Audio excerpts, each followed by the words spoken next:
Vaibhav class. So wherein we were discussing in the last few classes from the fifth canto of Srimad Bhagavatam, especially the second part of the fifth canto from chapter 16 onwards. In the previous couple of classes, we have discussed about how Priyavrat Maharaj had divided the one Bhumandala into 7 dvipas by creating 7 oceans, 7 concentric oceans that we saw in the first chapter. Then from 16th chapter onwards, we saw Jammu Deepa, the innermost island. So within which there are 9 mountains which divide that Jambu Deepa into 9 varshas. You can see in the picture here the 9 varshas known as Kuru Varsha, Hiranmaya Varsha, Ramyaka Varsha, Ketumala Varsha, Ilavrta Varsha, Abhadrashva Varsha, Hari Varsha, Kimpurusha Varsha and Bharata Varsha. So we have discussed about the dimensions about these Varshas, the mountains, and especially what kind of facilities that are available in Ilavrta Varsha. And the similar kind of facilities are also available in 7 other Varshas, which are including Ilavrta, the 8 Varshas are known as Bhauma Swarga, the heaven and the earthly realm that we saw. Whoever is born in these places live for 10,000 years with the strength of 10,000 elephants and with the wives who conceive only in their last year, etc. etc. Experiencing the happiness like the Rateta Yuga, etc. Then we saw the 9th Varsha is known as Bharata Varsha, which is known as Karma Bhumi. Here people get destiny according to their activities which they perform in their 3 modes, being influenced by 3 modes, etc. etc. And then referring to refer various Puranas such as Vishnu Purana, Vayu Purana, Markandeya Purana, etc. etc. Our Acharyas are saying that within Bharata Varsha there are 9 divisions. And these are the 9 divisions. Of the 9 divisions, the 9th division is known as Bharata Khanda, and that Bharata Khanda is our earth globe. So we have seen various references from various Puranas how there are 9 divisions, how the 9th division is called Bharata Khanda and that Bharata Khanda is our earth globe. We have seen that from Mahabharata. The reference given by Sri Tiruvenkata Ramanuja Jier, who actually drew the map of this Bharata Khanda referring to Mahabharata text that we saw, etc. etc. Then we also saw some specific details about this Bharata Khanda dimensions. Since Bharata Varsha is about 9,000 yojanas, and hence there are 9 divisions, and hence every division would be about 1,000 yojanas as they measure from one side to other side, from north to south, etc. So the width of Bharata Khanda is 1,000 yojanas. Since it is spherical in nature, a sphere has the same dimensions in all 3 directions. The length, breadth, and height will be same for a sphere. So one dimension is given, the other 2 dimensions are also same as 1000 that we understand from spherical structure. So this is the drawing drawn by our Sri Tiruvenkat Ramanuja, especially this is about Bharata Khanda, this is about the entire universe, etc. So then we also saw that some Siddhantic texts also give the diameter, the nature of this Bharata Khanda, etc. etc. we saw. So this from our human eye, the Bharata Khanda appears to be a sphere floating in the air, and everyone on the surface of the sphere think that I am situated in the topmost part of the sphere. That is our practical experience.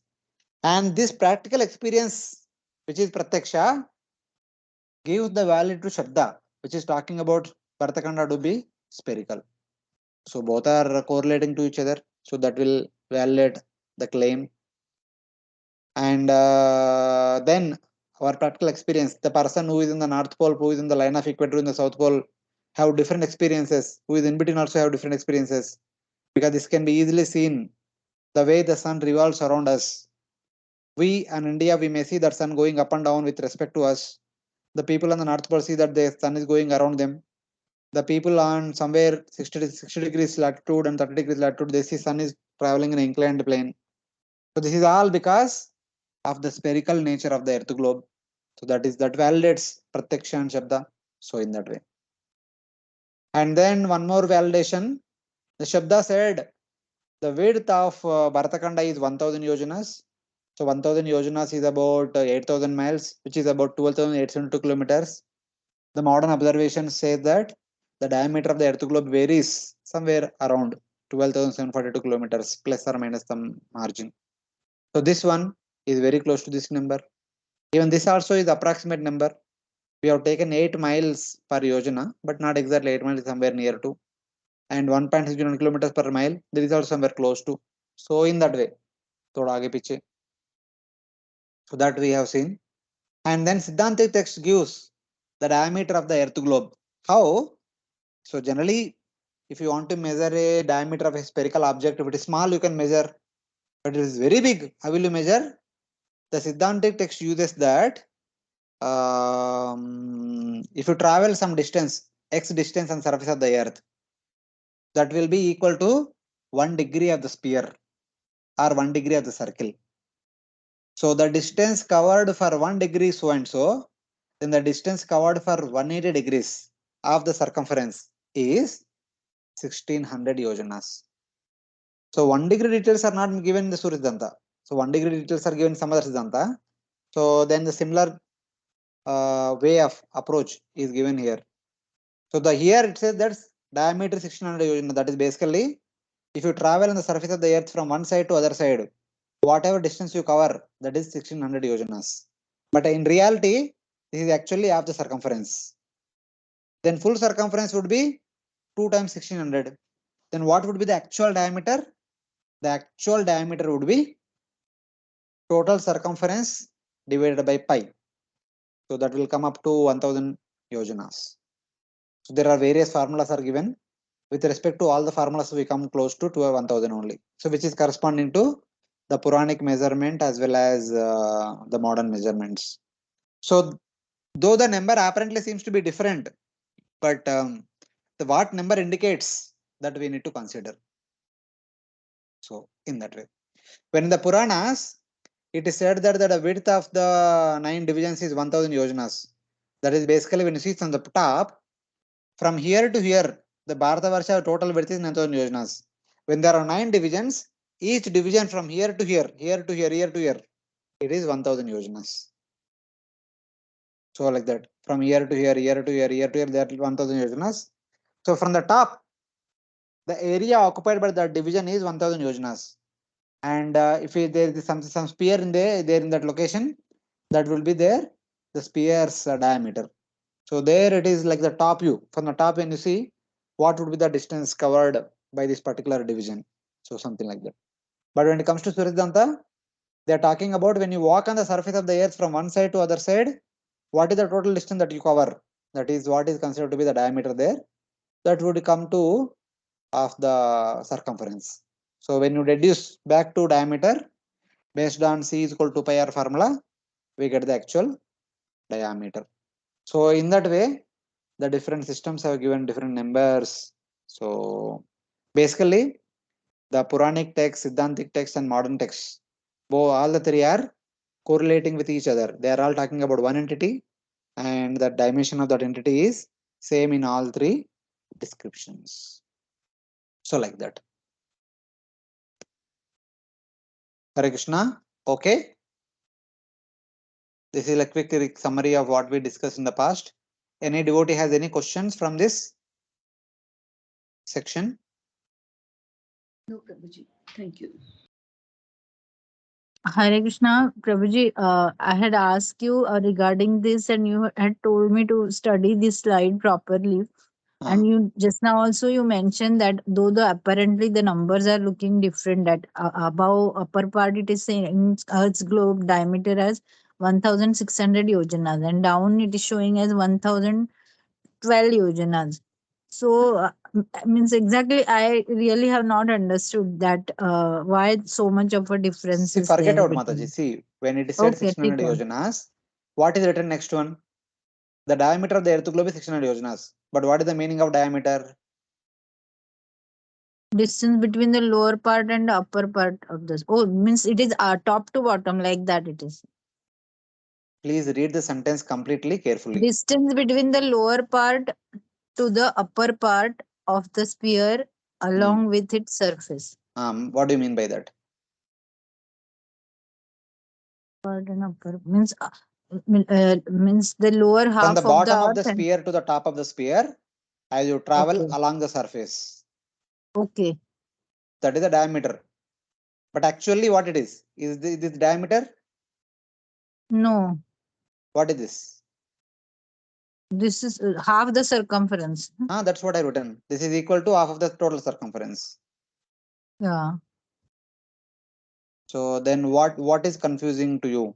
If this is the half the circumference, then what is the actual diameter? Diameter is from here to here, na?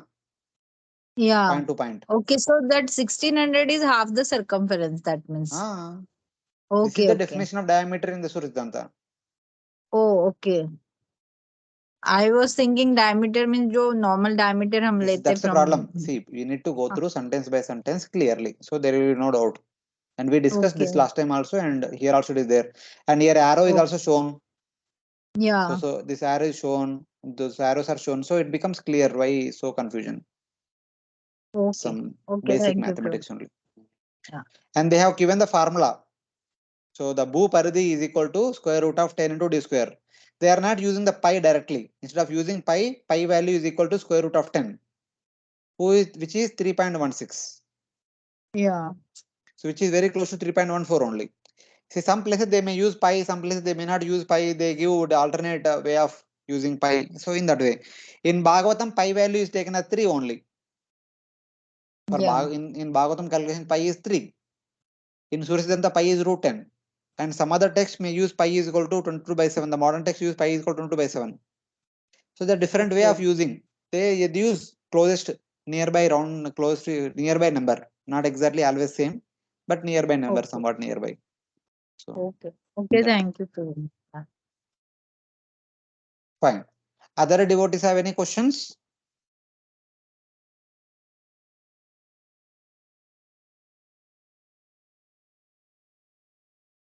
Okay. So this is where we stopped last time. So we'll move on. So some scriptural significance, spiritual significance. So about this Bharata Kanda and Bharata Varsha and all. So here is a verse from Canto 4, chapter 25, text number 13. Sa ekada himavato dakshineshu tastanushu tadarsha navibir dwarbi puram lakshita lakshanam.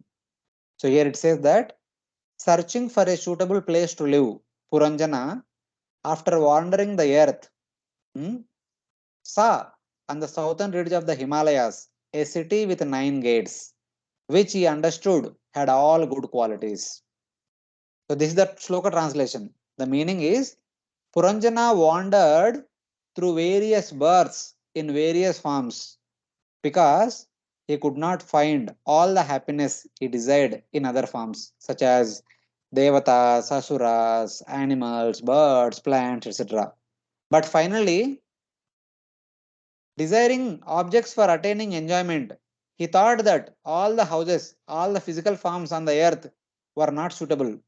Having traveled all over the Bhumandala, finally he comes to Bharata Varsha, where he finds the human body, which is quite suitable to fulfill all his desires. So there it says that only in Bharata, which is Karma Bhumi, as a result of performing pious actions to get a human body, Puranjana saw a human body, Puram, Navadvara Pure Dehi, which has which had visibly all good qualities. So in that way. So Dadarsha Navbur Dwarbi Puram Lakshita Lakshanam. He has seen a city with 9 gates which had all good qualities. So basically, Puranjana, matlab Jiva came to Bharata Varsha, wherein he found a human body consisting of 9 holes, and this human body is most suitable for fulfilling all his desires. So that is the understanding. Basically, the human body facilitates one's material enjoyment as well as spiritual journey back home, back to Godhead in a quick possible way. Even other species can also offer these two things, but there the journey back home, back to Godhead may be delayed, may be difficult. So many other things are there. In the last class also we saw that the devatas are offering prayers. So why we performed so much piety, as a result of that we came to heaven, and we are going to live only temporarily, and we are not able to practice bhakti here because our desire to practice bhakti is carried away by the enjoyment that is are available excessively here, etc., etc. And at the end they say that if at all we have some more piety left, let us get birth in Bharatavarsha with the memory of Lord's lotus feet. So like that. So that is the specialty of Bharatavarsha. And the specialty of Bharatavarsha in Bharatavarsha is getting a human form with the remembrance of Lord's lotus feet is most special thing in the Bharatavarsha. That is again highlighted in 7th canto. This is another famous verse in the Bhagavatam, everyone knows. Kaumaram acharit prajno dharman bhagavatan iha durlabam manusham janma tadapi adruvartadam. Wherein Prahlad Maharaj is saying that the wise person should practice bhakti yoga in one's life from the very youth, from the very Kaumara itself. Because human birth is rare, it is very transient, it does not last long, but it is effective for practicing bhakti. Since it is effective for practicing bhakti, one should practice bhakti from the age of Kaumara, which is from 1 to 5. So from 1 to 5 itself, one should practice bhakti. That is Bhagavad Dharma consisting of Shravanam and Kirtanam, etc. Having taken birth in the land of Bharata. Iha stands for Bharata Varsha. All over Bhagavatam, wherever the word Iha comes, it stands or it indicates Bharata Varsha. So getting human birth in Bharata Varsha is very rare. If at all one had gotten it, one should practice bhakti starting from Kaumara age onwards. This is what Prahlad Maharaj, as one of the 12 Mahajanas, is saying this. So it's like that. So then finally, some connection to this what we have discussed till now from Sankalpa mantra. So all over India, in every traditional temple, every day morning when they are waking up the Lord, the pujari will chant Sankalpa mantra. Even in our home also, whenever we perform some Vedic samskara, Vedic ceremony, the pujari will begin the ceremony with Sankalpa mantra. So here in this case, I have put a Sankalpa mantra for now Ramanavami in 2019, which was on April 14th, Sunday. So for that, the Sankalpa mantra is written. So let us see what the Sankalpa mantra says. It begins as Sri Govinda Govinda Govinda Asya Sri Bhagavata Mahapurushasya Vishnor Ajnaya Pravartamanasya. As an order of Lord Vishnu, following the order of Lord Vishnu, I am going to begin a particular samskara, maybe name giving ceremony or vivaha ceremony or any other samskara that generally performed at home. So he is telling that I am going to begin the samskara at so and so place at so and so time. May Chitragupta or Vedic seers kindly note down this, that I have performed so and so samskara at so and so place and so time. So now we'll understand what place and what time. So with respect to time, it is said that Adya Brahmana, from the year of Brahma's birth, from the time of Brahma born, 50 years already completed, now 51st year is going on. So it is said Dvitiya Pararde. Brahma's whole lifespan is divided into two parts, Prathama Pararda and Dvitiya Pararda. First 50 years, second 50 years. So currently second 50 years are going on, where 51st year, that in the second half. So in the 51st year, what is happening? Shweta Varaha Kalpa. In Shweta Varaha Kalpa, that is the first day in the first month of the 51st year. The first day in the first month of the 51st year is called Shweta Varaha Kalpa. And the Shweta Varaha Kalpa, what's happening? Vaivashvata Manvantare. In one Kalpa, there are 14 Manvantara periods. Of the 14, the 7th Manvantara is going on. The 7th Manvantara name is Vaivashvata Manvantara. So in the first Manvantara is Swayambhuva Manvantara, Swarojisha, Uttama, Tavasa, Raimata, Tamasa, Raivata, Chakshusha, now Vaivashvata. So Vaivashvata is 7th Manvantara. In the reigning period of the current Manu Vaivashvata, that is 7th Manu period of the 14 Manu periods. Then one Manvantara lasts for 71 Chaturyugas, of which Chaturyuga is going on now? Ashta Vimshati Tame. Ashta Vimshati means 28. Ashta is 8, Vimshati is 20, 28. In the 28th Chaturyuga of the Vaivashvata Manvantara out of 21. But one Chaturyuga will have 4 yugas. Satya Yuga, Treta Yuga, Dwapara Yuga, Kali Yuga. Of the 4, which one is currently going on? Kali Yuga. So Kali Yuga will last for 4,32,000 years. So in that Kali Yuga, which part, how many years have passed, etc., etc., if you want to know? Prathama Pade. In the first quarter of the current Kali Yuga, which is the 20th, which is part of the 20th Chaturyuga, which is from Vaivashvata Manvantara, which is from Sheta Viraha Kalpa, which is from Dvitiya Parardha, from the beginning of Brahma's birth. A rough idea of time, it is given here. Then place. We are, of the 14 planetary systems of our Brahmanda, we are in Bhuloka. In that Bhuloka, there are Saptadvipas, 7 Dvipas. In that Jambu Deepa, we are in Jambu Deepa. Jambu Deepa, which is the centralmost island of the entire Bhumandala or Bhuloka. So within Jammu Deepa, there are 9 Varshas. And which Varsha we are in? Bharata Varsha. And in Bharata Varsha, there are 9 divisions, 9 Khandas. In which Khanda we are in? Bharata Khanda. And within Bharata Khanda, Meroho Dakshina Parshve, south of Mount Meru. So from the point of view of Jambu Deepa, Meru means Meru Parvata. From the point of view of Bharata Khanda, Meru means North Pole. So within Bharata Khanda, there are 2 Merus. Siddhanta text uses it as Dvi Meru. The North Pole and South Pole are considered to be 2 Merus for our Bharata Khanda. Meru means the topmost point, basically. The peak is called Meru in Sanskrit. So from the point of view of North Pole, we are on the southern side. Meroho Dakshina Parshve, we are south side of the North Pole. Or the Bharata Varsha and Bharata Khanda are located on the south side of Jambu Deepa. Yes, fine. So then, on the southern side of the North Pole, where are we? Godavari Dakshin Tire. On the south side of Godavari. This is about Mumbai. And then Sayadri Kshetra Samipe. At the foot of Sayadri mountains, we are very close to the foot of mountains, Sayadri mountains. Fine. And where there? On the south side of the Godavari and next to Sayadri mountains, where are we located? Mama Svagruhe. In my home. In your home, where? Mama Devata Sannidhav. In front of my household deities. So like that. So this is about the place. Where are you in this Brahmanda?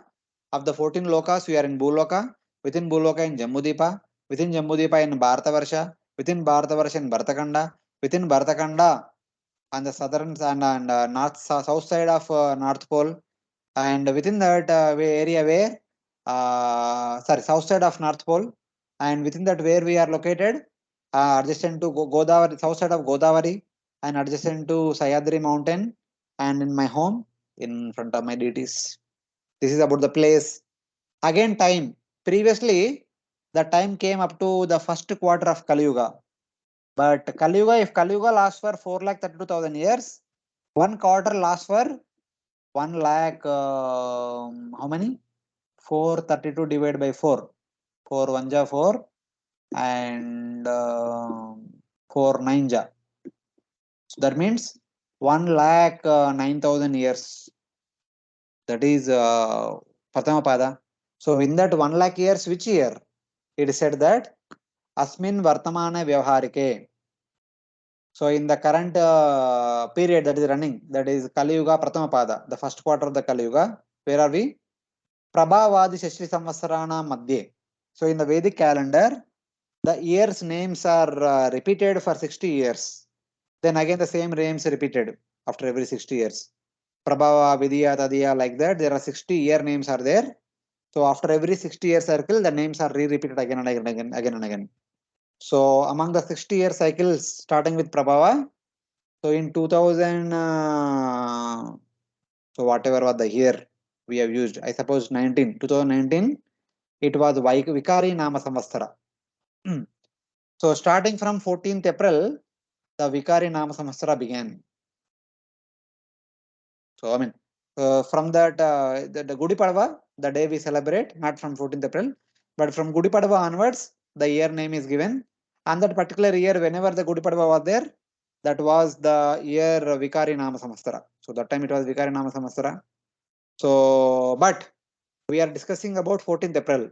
The 14th April comes in Uttarayana, because Uttarayana begins from January 15th onwards. January 15th to July 16th is Uttarayana. July 17th to January 14th is Dakshinayana. So we are discussing about April. The April is in Uttarayana time period. So basically, so our regularly year by year we have a particular name which begins on Gudi Padwa. So the on 2019 Gudi Padwa, the year name was, from that day onwards the year name was Vaikari Nama Samvatsara. So within that year we are in Uttarayana duration. Uttarayana is basically January, mid January to mid July, and Dakshinayana is from mid July to mid January. So we are in April, so it is in Uttarayana. And Vasanta Rutu, we are in spring season. Yes, according to Chandramana, and we are in Chaitra Masa, in a month known as Chaitra. So Chaitra Masa, during that year, it began on 6th April. It would continue up to 4th May. So Chaitra month, which began 6th April. The 6th April was the Gudi Padwa. That was the beginning of the new lunar year. So that is known as Vaikari Nama Samvatsara. 6th April to 4th May. So 14th April comes in between this. And according to Surya Masa, according to Suryamana, Chandramana, the month is Chaitra. According to Suryamana, the month, on the 14th April, early in the morning, it was Meena month, Meena Rashi. In the afternoon, the sun would be entering into Mesha. So it become Mesha Rashi. So Mesha would continue from 14th April to 14th May. So Meena would be from 15th March to the 14th April. So this is on 14th April. The sun will be moving from Meena Rashi to Mesha Rashi. So both are considered. So then in Chaitra Masa, we are in Shukla Paksha. Shukla Paksha is bright fortnight starting from the new moon day. So it is like that. So these are like timing. So in that Shukla Paksha, which Tithi? Navami. Navami Shubhatitau. And which day? Ravi Vasara, Sunday. And which nakshatra? The moon is in Pushya in the morning and it is entering into Ashlesha in the afternoon. So afternoon at 1:17, it would be entering into Ashlesha. So in the morning it was in Pushya Nakshatra. From 1:15 or 1:17 onwards, entering into Ashlesha Nakshatra. From Ravi, sun point of view, sun was in Revati Nakshatra in the morning, and in the afternoon at 2:25, it would be entering into Ashwini Nakshatra. So like that. So Nakshatra Yuktanam. So like that, everything is mentioned in detail. Those who are familiar with our traditional calendar, they can understand all these things very easily. But others also, some indication is given. So don't ask me questions now, right now, what are all these things. So basically, exact time on the Sunday, on the Navami Tithi, this is actually Ram Navami. And what time and all you can discuss. If it is in the morning, you should say Pushya Nakshatra. If it is in the afternoon, you should say Ashlesha Nakshatra. So like that. So exact time is indicated, exact place is indicated.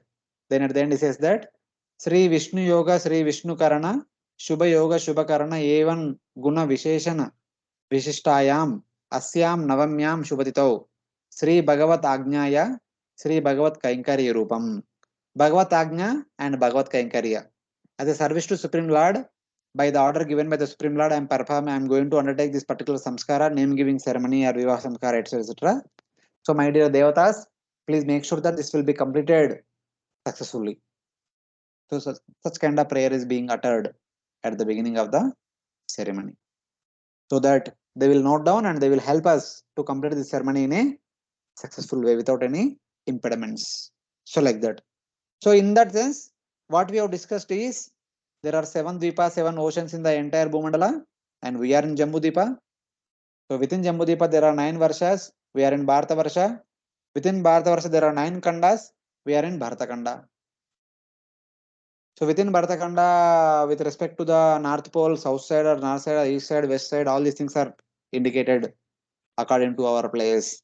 And at this nearby river, nearby mountain are also indicated.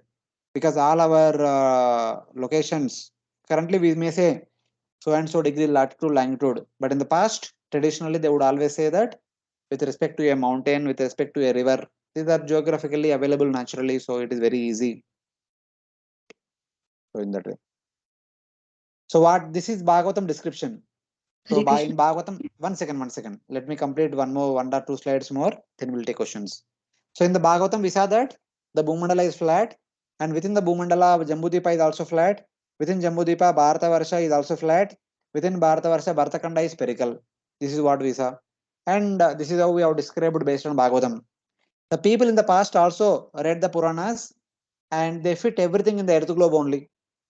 So within the earth globe, upper half they consider to be Jambu Deepa and the lower half they consider to be the remaining 6 Deepas along with their respective oceans. So within Jambu Deepa, the divisions are shown here. So this is like Kimpurusha Varsha, this is like Bharata Varsha. And within Bharata Varsha and other Varsha, the Ganga is flowing. That's how they depicted. So like that.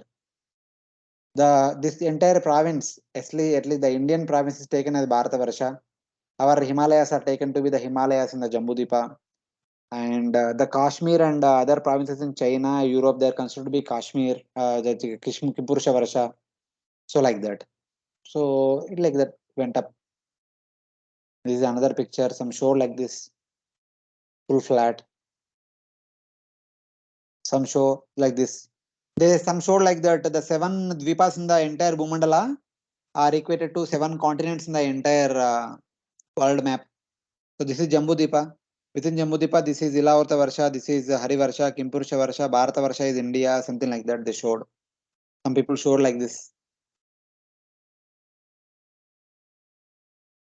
And some people showed this is the entire Jambu Deepa. Here is Mount Meru. These are the 7 continents of our world map, which are part of Bharata Varsha, Jambu Deepa, Bharata Varsha. Since Bharata Varsha has got 9 divisions, they have equated the 7 continents plus some other islands equal to be 9 divisions of the Bharata Varsha. So like that. Some people did like this. And currently the popular theory is the flat earth. Even the earth globe is not earth globe, it is completely flat. So upon that, the sun and moon are traveling in one orbit, and so when sun is here, this part of the earth globe, the flat earth will be bright and the remaining flat earth will be dark. Like that, the new theories are coming up. Like that, this keep evolving, keep updating, keep new things are coming up. So these are like the common feature they are going on. So nowadays in the West, they say that this is our earth. Earth is not a globe, but is like flat like this. So this is how the different people have come up with the different theories and different understandings till now, starting from the past. So like that. Yeah, yes, Mataji, you want to ask something? No, Prabhuji, you answered that question.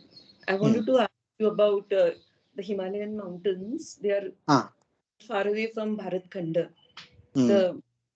So how do we see this? We see the but you said like we see the entire Jambu Dweep in the Bharat Khanda. So it was answered. Thank you. No, it is not exactly that we see that. Some people depict it like that. There are the bigger Himalayas on the upper boundary of Bharatavarsha. There are smaller Himalayas within our earth globe, that is Bharatakanda. Both are separate. Though both of them are called with the same name, but both are separate. So then when Vyasdev was sitting where Madhvacharya met him, it is actually in the upper Himalayas. Their meeting happened in the upper Himalayas, not in the Indian northern boundary. Okay. So how do they access it? By their powers they go there? Yes. They have mystic powers. They could travel because Vayu, Madhvacharya himself is Vayu. So he could travel anywhere in the entire universe. Then what to speak of going to the greater Himalayas? And even Bharat Maharaj had said that once the Pula Ashram, it is in the higher upper Himalayas. Yes. Bharat Maharaj also went to upper Himalayas. There only performed all the Ashram and all. And what to speak of Bharat Maharaj? Even the Pandavas, most of their life they spend in the upper Himalayas only. Okay. Thank you, Prabhuji. Hare Krishna.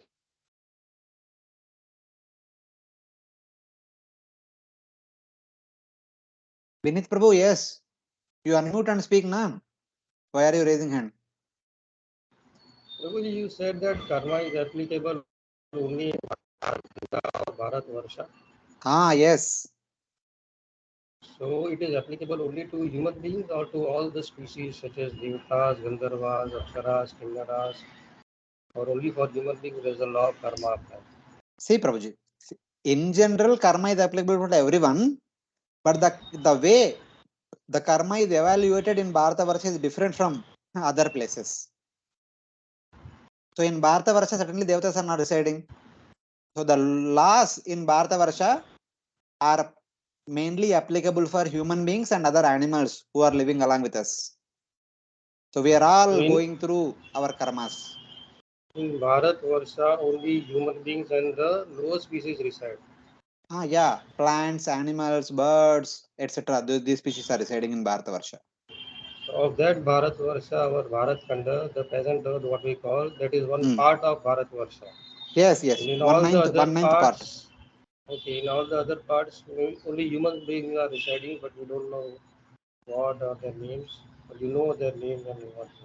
Yes. They are also human-like beings are only residing. As of now, we don't know about their whereabouts.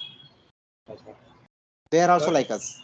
So whatever karma we perform over here will decide whatever species of life we are going to get in our future. Yes.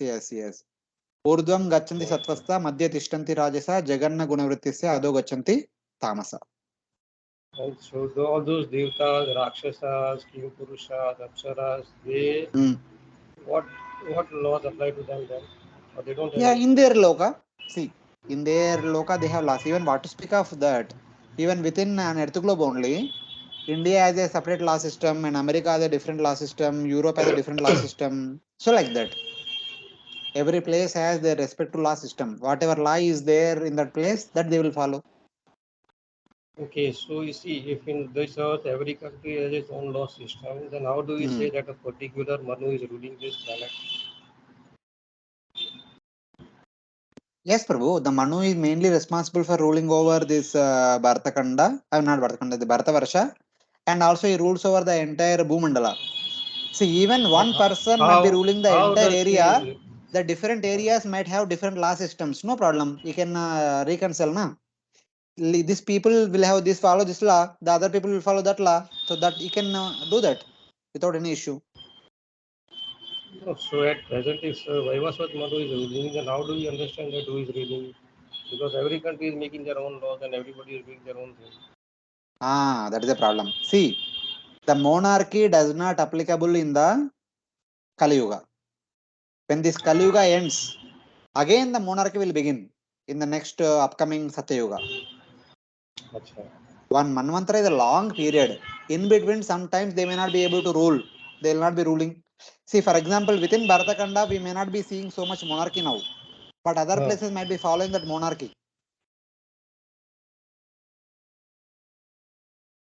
Making his own laws, no? The rest of the Bhumandala, the monarchy is still going on. They are happily continuing with the monarchy system. So where is the present Manu, Vaivasvat Manu residing and how? Where is this? We showed in the previous slide in one class we discussed. So currently Vaivasvat Manu is residing here in Ramaka Varsha. Okay, thank you so much. So though he is residing there, he is not ruling. He already taken to Vanaprastha order. He is a Vanaprastha, he is living there. So currently those who are ruling, we will discuss about that.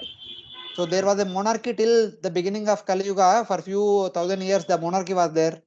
Afterwards the monarchy has been because the kings have become so degraded. So monarchy is not considered as a real monarchy. But there are kings from representing from Surya Vamsha, Chandra Vamsha. They are currently performing tapasya in Himalayas. When Satya Yuga begins, they restart the monarchy once again, representing Surya Vamsha and Chandra Vamsha. So in Kali Yuga, there will be no monarchy as such. Yes, no monarchy. Okay. Hare Krishna, Prabhuji. Yes, Mataji. Prabhuji, the human birth is the topmost birth, they say, and the other births like animals, birds, aquatics. No, you should not say topmost birth. It is the most suitable birth to go back home back to God. Like that we should say. We cannot say the topmost birth. Human birth is. Yes, it facilitates going back to Godhead. It is the most suitable birth. Like that. Other species like animals, birds, aquatics, what is their hope of coming up to the human birth then? Yeah, eventually they'll come na. They are currently they are following their karma cycle. Once their karma is over, the karma to be a animal is over, they will come to human being. So then they will progress. See, there are two things. One thing, they have to endeavor on their own. The second thing, somebody who got benefited from them, they can do some favor for them. For example, we have this Shraddha rites, performance of Shraddha rites. Why? What was the need of performing Shraddha rites by the children? So that the forefathers get elevation. Forget about forefathers, our immediate parents. They get elevation from where to where? Birth. There is something there, na? From where to where? From which birth to which birth?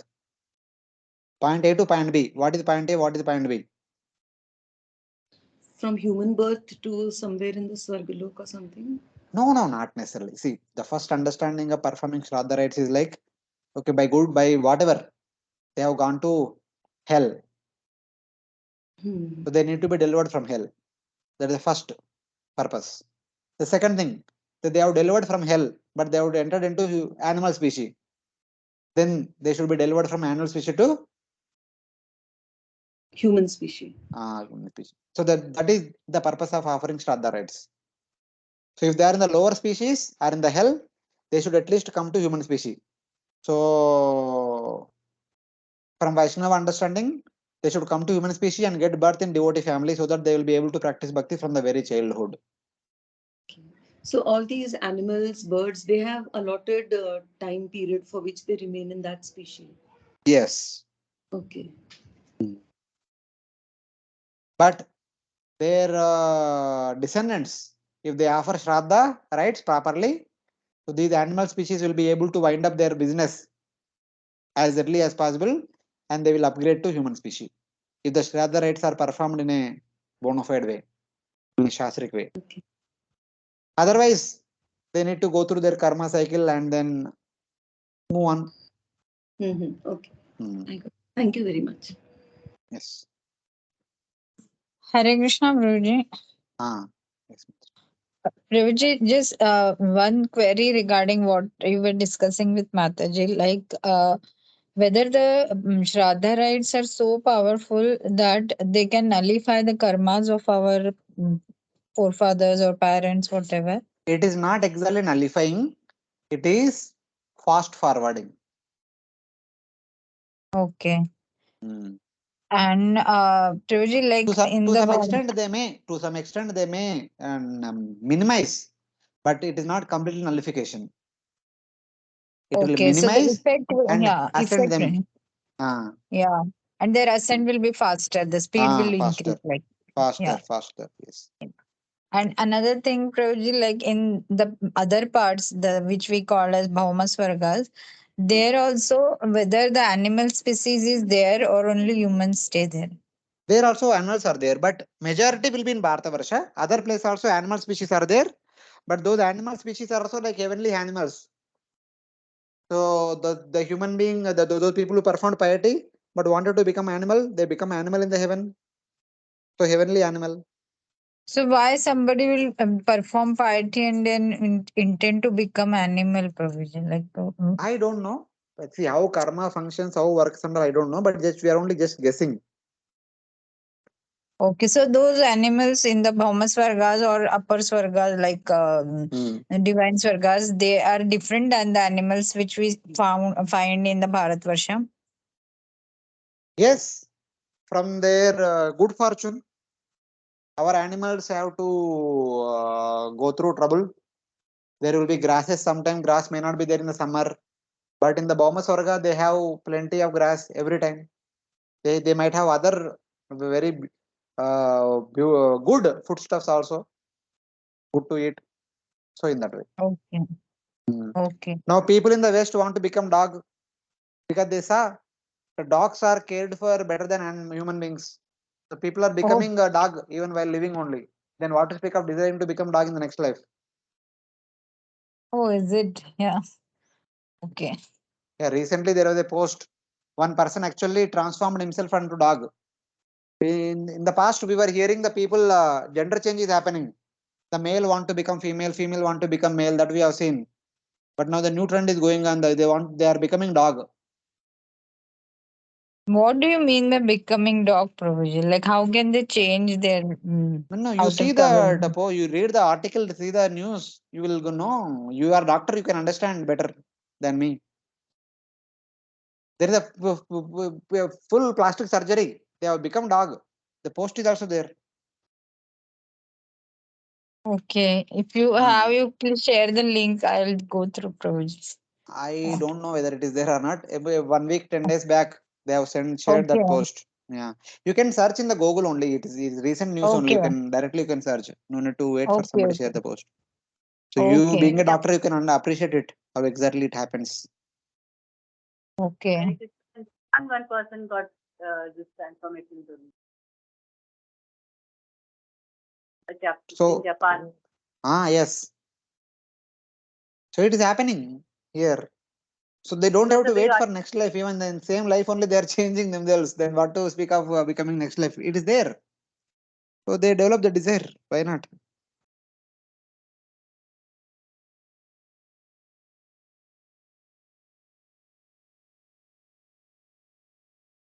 Okay. Then we move on a little bit. So we have not yet started this today's discussion. So now that was about 19th chapter. Now we'll come to 20th chapter. The 20th chapter talks about the remaining 6 islands. So what are the 6 islands and what kind of divisions are there, what kind of facilities are there, etc. etc. Some brief understanding is talked about in these first 23 verses. They talk about the remaining 6 islands, and the rest of the chapter talks about the other places other than the 7 islands. So in the Bhumandala, they are also mentioned. So all these things we will discuss today. So this is about, we saw in the beginning how Priyat Maharaj divided the Bhumandala into 7 dvipas by creating 7 oceans. And of the 7 we saw about Jambu Deepa only. Other 6 we are going to see today. So in general, in all these 7 Deepas, what kind of people, what kind of characteristics of those people are all mentioned here. So in Jambu Deepa, there are 9 Varshas, there are 9 mountains, and 4 rivers. The Ganga divided into 4 divisions: Chakshu, Bhadra, Sita, Alakananda, etc. Similarly, second, third, fourth, fifth, sixth, the middle 5 dvipas have 7 Varshas, 7 mountains, and 7 rivers. We will see today how these 7 Varshas are there because of 7 mountains and 7 rivers are coming up, etc. That is the topic for today's discussion, but just summary now. And in the 7th Dvipa, there is only one mountain which divides that Dvipa into 2 Varshas. And there are 2 rivers which are giving water to that entire 2 Dvipas. Here 7 rivers give water, 7 rivers which are stemming from 7 mountains give water to the 7 Varshas. That and all we show pictorially later on. That time we will get to more clarity. So this is like brief summary. How many mountains are there, how many Varshas are there, how many rivers are there in each and every Dvipa. Then, and these Dvipas are named, sorry, the respective Varshas in each Dvipa are named with the names of the rulers of those places. So Privrat Maharaj had 7 sons. Of course, he had 10. Of the 10, 3 became Naishtika Brahmacharis. So 7 came home. The 7 became the rulers of the 7 Dvipas. And they themselves had many sons. For example, we saw Agnidra. Agnidra had 9 sons. So he had 9 divisions in Jambu Deepa. He had given those 9 divisions to 9 sons and he named those 9 divisions with the names of those 9 sons. Like Ilavrta, Hari, Kimpurusha, Vadrashva, Ramyaka, Hiranmaya, and Nabi. The area given to Nabi became known as Nabi Varsha.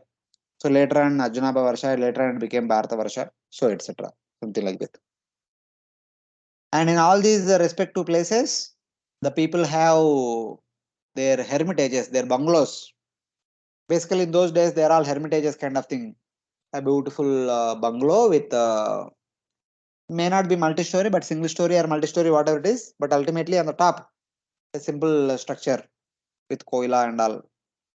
So in that way, and then their homes are surrounded by beautiful lakes and gardens, which are filled with beautiful trees. The trees are filled with beautiful flowers and fruits. And because there are fruits, there are so many birds. Because there are flowers, there are so many honeybees. So the entire area is filled with humming noise of the bumblebees and honeybees and the chirping sounds of the birds. The every entire atmosphere is actually fully beautiful, reverberated with the sounds of all these beautiful birds and bumblebees, etc. And the people, just by touching and doing achaman or taking bath in these wonderful lakes, they are purified from the very core of their heart. Because these rivers are all auspicious rivers and auspicious lakes. So in that way. And every player, four category of people are residing. Just like in Bharatavarsha, we have Brahmana, Kshatriya, Vaishya, Shudra. Other places also somewhat similar category people are residing. They are called with different names. Some different kinds of names are being used for them. So it is like that. So and then in all these places, the leaders are always engaged in worshipping the Supreme Lord in his various forms. So it is said that. So in these remaining six dvipas, they are worshipping the Supreme Lord in his various Devata forms, in his various empowered forms. In the second dvipa, they are worshipping the Supreme Lord as Sun. In the third, they are worshipping the Supreme Lord as Moon. In the fourth, as Agni. In the fifth, as Vayu. In the sixth, as Varuna. In the seventh, as Brahma. So like that. So in the first Jambu Deepa, they are directly worshipping the Supreme Lord's various avataras like Matsya, Kurma, Varaha, Haigriva, Rama, Naranarayana, Sankarshana, etc. But here they are worshipping the Lord in his various forms. And just like in Jambu Deepa, other than Bharata Varsha, other places they are living for 10,000 years. In these places also they live 1,000 and more years. Some of them are 10,000, some of them are 5,000, some of them are 6,000. So like that. Vayu Purana gives more details, but Bhagavatam says that they live for more than 1,000 years. So more than 1,000 could be 10,000 also, 20,000 also, 5,000, 6,000 also. So like that. And these people have forms as beautiful as the Devatas. Since these places are also part of Bhauma Swarga, just like other than Bharata Varsha, rest of the Jambu Deepa is Bhauma Swarga. The remaining six islands of Bhumandala are also part of Bhauma Swarga. And they produce offsprings, children, just like the Devatas produce. So we have discussed in the case of Bhauma Swarga that they beget children in two muhurtas. As soon as the mother and father come together, in one muhurta child is born, in another one more muhurta, the child is grown up to 16-year-old youth. So like that. This is the common feature in all over Bhumandala, except Bharata Varsha.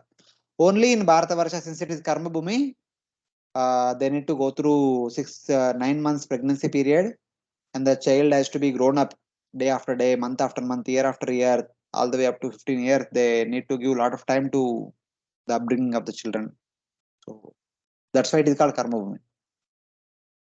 And whoever is born in any of these six islands, six dvipas, by birth, their lifespan is very long. They have so much physical strength and sensual strength and mental strength, and they have good intelligence, and everyone has bravery, etc. All these wonderful qualities are there. They naturally and equally manifest in all. It is not that only some people have all these things and other people do not have, not like that. Everyone in all these places have all these wonderful qualities. So like that. And Srila Prabhupada says in one of the purport that though these people have all these things, but they always remember, especially the leaders remember that they are the one servants of the Supreme Personality of Godhead. Jivera Swarupai Krishnera Nityadas. At least the leaders never forget this. Others may forget, but the majority of people remember this. I mean, if not majority, but some important people on these locations, they always remember this, that they are the servants of the Supreme Lord. So like this. So these are some of the common features in all these places. Now let us see individually how all these places are located. The first one is Jambu Deepa, which we have already seen. The Jambu Deepa gets its name because of the presence of Jambu tree, whose trunk width is about 100 yojanas, whose height is 1100 yojanas, whose radius is 1100 yojanas. And within Jambu Deepa, there are 9 mountains along with Mount Meru. These mountains divide Jambu Deepa into 9 varshas. And in these 9 varshas, there are 4 category of people are residing. And of the 9, Bharata Varsha is known as Karma Bhumi. It is a field of fruitive activities, but it is a special place. Here, by practicing bhakti, one can return to Vaikuntha very quickly. They don't have to wait for a long time. The lifespan of the people in Bharata Varsha varies according to the Yuga. In Kali Yuga, our lifespan is 100 years. In Dwapara Yuga, 1000 years. Treta Yuga, 10,000 years. Satya Yuga, 100,000 years. It varies. But in the other 8 Varshas are called as Bhauma Swarga, the heavenly places on the earth. And there the people live for 10,000 years. The lifespan does not vary. And there the people experience the happiness of Treta Yuga, the remaining 8 Varshas of Jammu Deepa. And if they want to attain Vaikuntha in those places, they need to practice bhakti for 10,000 years in other Varshas. But in Bharata Varsha, in Kali Yuga especially, if you practice bhakti seriously for 100 years, one can go back to Godhead. So like that it is said. And this entire Jambu Deepa is surrounded by salt water or Lavana Samudra. So it is like that. And surrounding this Lavana Samudra is the second island. So that is known as Plakshadweepa. But in this Bharata Varsha, in the 9 Varshas, the 9 Varsha leaders, they worship the Supreme Lord in his 9 different forms that we are just now we discussed. In Bharata Varsha, Narnarayan Rishis are worshipped by Narada Muni. In Kimpurusha Varsha, Hanumanji, Sugriva and other monkeys worship Lord Rama. In Uttarakuru Varsha, Mother Bhudevi worships Lord Varaha. In Varsha, Hari Varsha, Prahlad Maharaj worshipping Lord Narsingha Dev. So like that. Different Varshapas are worshipping the Supreme Lord in different forms. So these are some of the important features of each and every island. So we have seen about Jammu Deepa.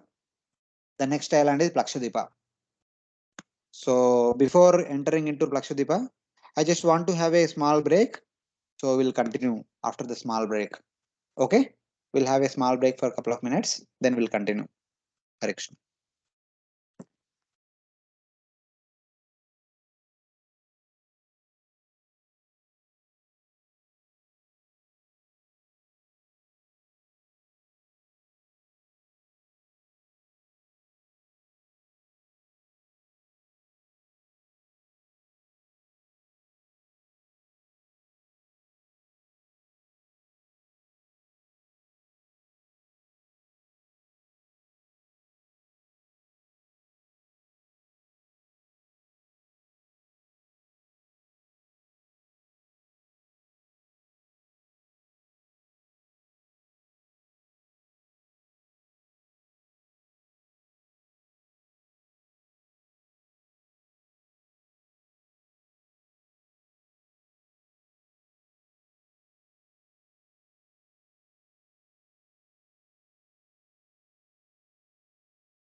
Hare Krishna.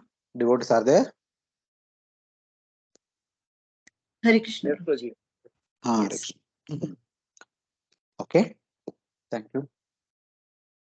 I'm sorry. Since it is Ekadashi, I had little lunch in the afternoon. I was feeling hungry, so I had little prasadam. So fine. So now we have seen about some of the common features in the 7 islands of the Jammu Deepa. So then the entire Bhumandala, the 7 islands have some common feature that we have seen. Now one by one we will be seeing. Jammu Deepa anyway we saw already. We saw everything pictorially also. Now other Dvipas, we'll see there some descriptions and then we see everything else in pictorial way. So now Plaksha Dvipa. Plaksha Dvipa gets its name by the presence of a Plaksha tree. Just like there was a Jambu tree in Jambu Deepa, there is a Plaksha tree in Plaksha Deepa. It is also exactly the same dimensions as that of Jambu tree. The trunk width is about 100 yojanas, height is 1100 yojanas. From the trunk, the branches go to a distance of 1100 yojanas, like that. It's almost same features. And the important thing is that at the root of this tree, there is a fire with 7 flames. As a result of that, the entire tree always appears to be like a golden tree, shining like gold tree. So let's just like in our home also we have so many decorative pieces. There is a tree, in between there is a light. The entire tree appears to be that green color or blue color or yellow color, red color. Especially during the festivals, there is a lot of decoration happens, something like that. So now in Plakshadipa, there are 7 mountains which divide the entire Plakshadipa into 7 varshas. And from these 7 mountains, there comes 7 rivers. And these 7 rivers provide all the necessities required for the people who are living in these 7 varshas. Just like if you remember, in Ilavrta Varsha, there was a Shatavalsa banyan tree. And that tree had got hundreds of roots. And from every root, there is one stream is coming. One stream, there is a water stream, one is a milk stream, one is a buttermilk stream, one is a ghee stream, and one is sugarcane juice stream, like that, various things. Same way, though it is said as 7 rivers, but each river will have multiple streams, and every stream has a different variety of ingredient. And the people living in these places, they will have everything, whatever they need naturally available. So like that. Just like in Ilavrta Varsha, they have everything naturally available here. That's why these places are called Bhoma Swargas. And in this Plakshadipa also, there are 4 category of people and they live for thousands of years and more, all the way up to 10,000 years. So I have not put all the names, but if you go through sloka by sloka, the names of these 4 category of people are mentioned. For example, I'll just find out what it is mentioned for the Plakshadvipa. So this is in the beginning shlokas only, chapter 20.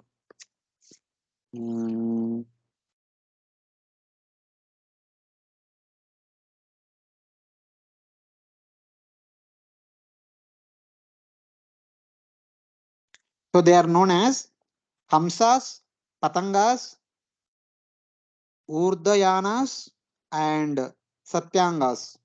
This is from shloka number 3 and 4. In that shloka translation only, you can see somewhere in the middle in the second part of the translation. Hamsas means like the Brahmanas. Patangas are like the Kshatriyas. Urdvayanas are like the Vaishyas. Satyangas are like the Shudras. So different names. So something like that. Some similarity we can see, but that is different.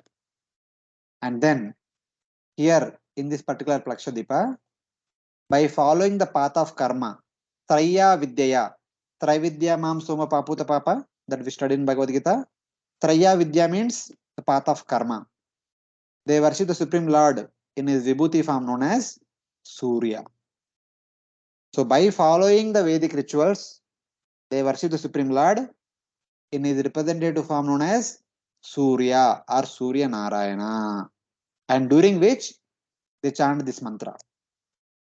while they are worshipping the Supreme Lord as Sun, they chant this mantra. They say that Pratnasya Vishnu Rupam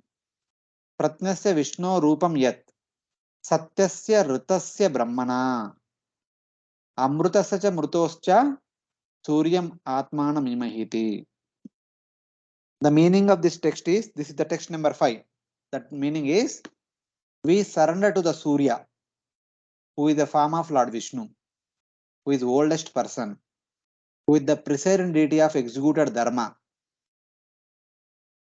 who is the presiding deity of knowledge about dharma, is the form of the Vedas. Satyasya Ritasya Brahmana means, Satyasya means is the presiding deity of the executed dharma. Ritasya means is the presiding deity of the knowledge about dharma. And Brahmana means is the form of the Vedas. And is the source of auspicious and inauspicious results. Amrutasya cha Mrutasya cha. Surya is the cause of going to Swarga. Surya is the cause of dying.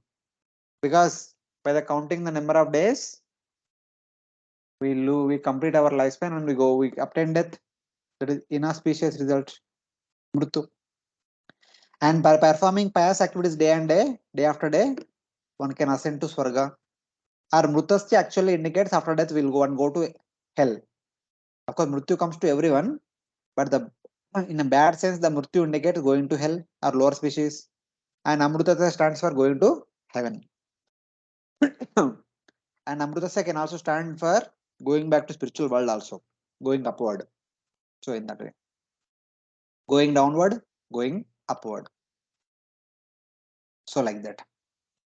So this is how they are actually worshipping the Supreme Lord in his personal manifestation as Surya, in his visible physical manifestation as Surya. So like that. And this entire Plakshadweepa is surrounded by sugarcane juice. Ikshu Rasoda. Ikshu Rasa, Oda. Oda means ocean. Ikshu Rasa means the sugarcane juice or Ikshu Sagara.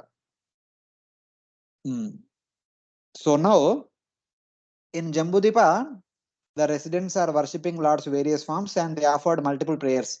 Every area there are at least 7-8 prayers are there. We have not discussed that, but we will discuss eventually. There 7-8 verses are mentioned, but here only one verse is mentioned. So because Sukadeva Goswami wanted to summarize quickly, so he's just giving one verse, not getting into more details. So like that we should understand. Now, surrounding this sugarcane juice, there is third island, third Dvipa, that is known as Salmali Dvipa. It again gets its name by the presence of Salmali tree, which is as big as Jambu tree. And whenever Garuda comes to Bhumandala, since he's a huge bird, he need a huge tree to reside. Of course, there is Jambu tree and Plaksha tree and Salmali tree. But what is the reason, I don't know. But Garuda chooses Salmali tree for his residence. So like that.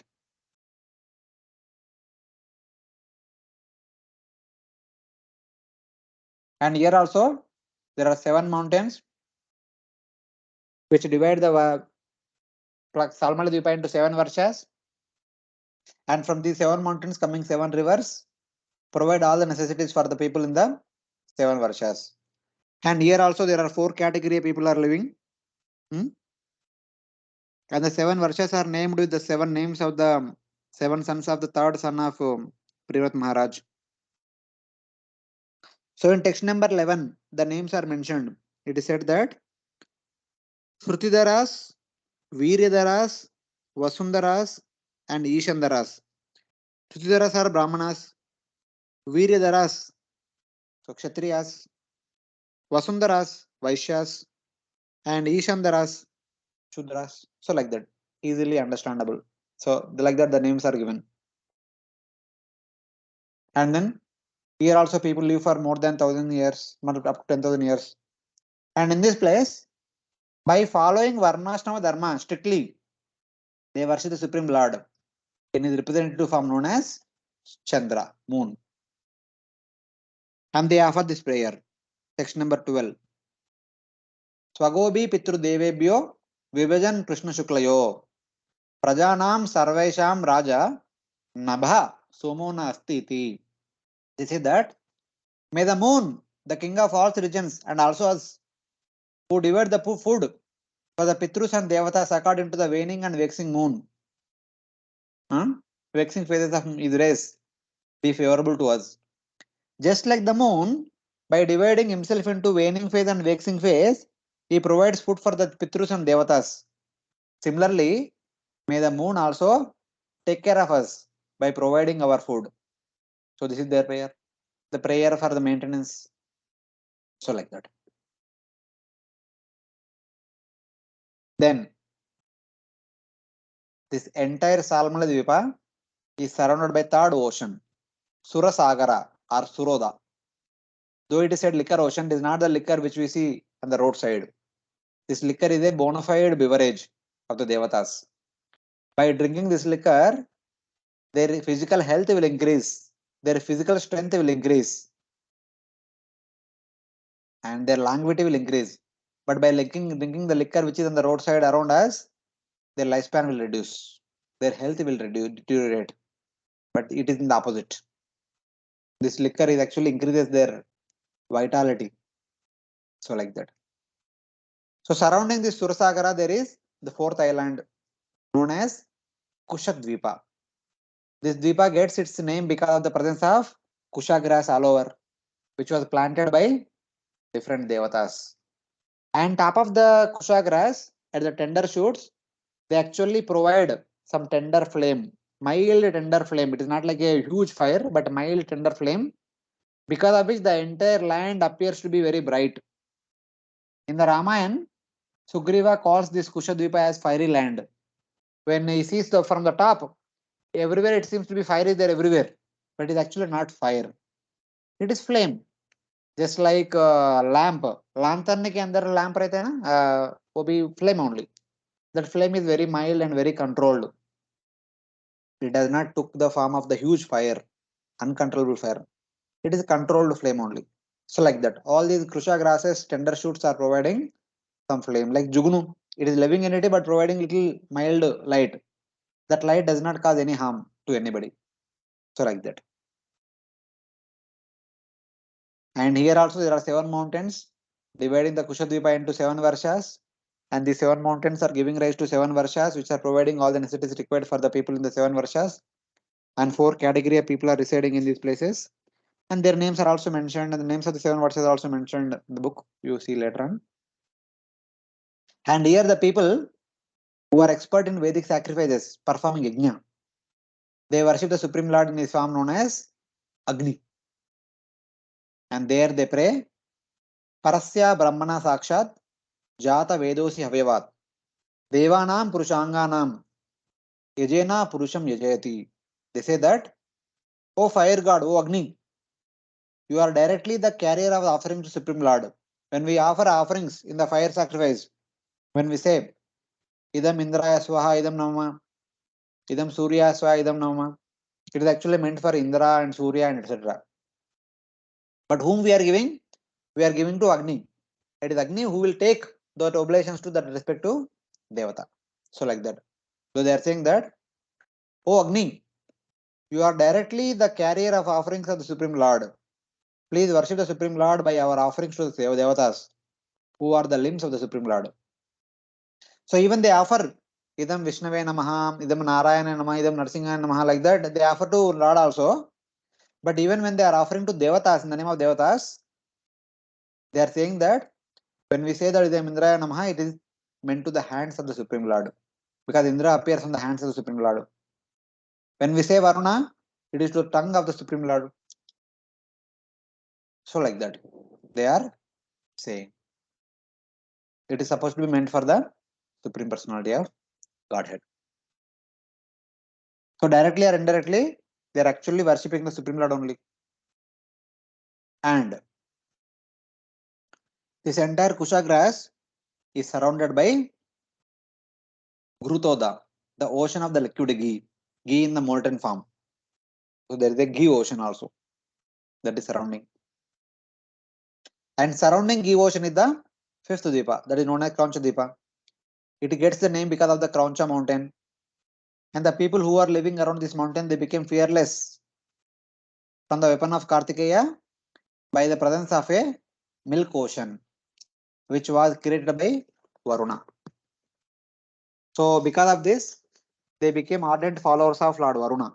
So since then they are worshipping Lord Varuna only. They worship the Supreme Lord in his Vibhuti form known as Varuna. So here also there are 7 mountains, 7 Varshas, 7 rivers, 4 category of people.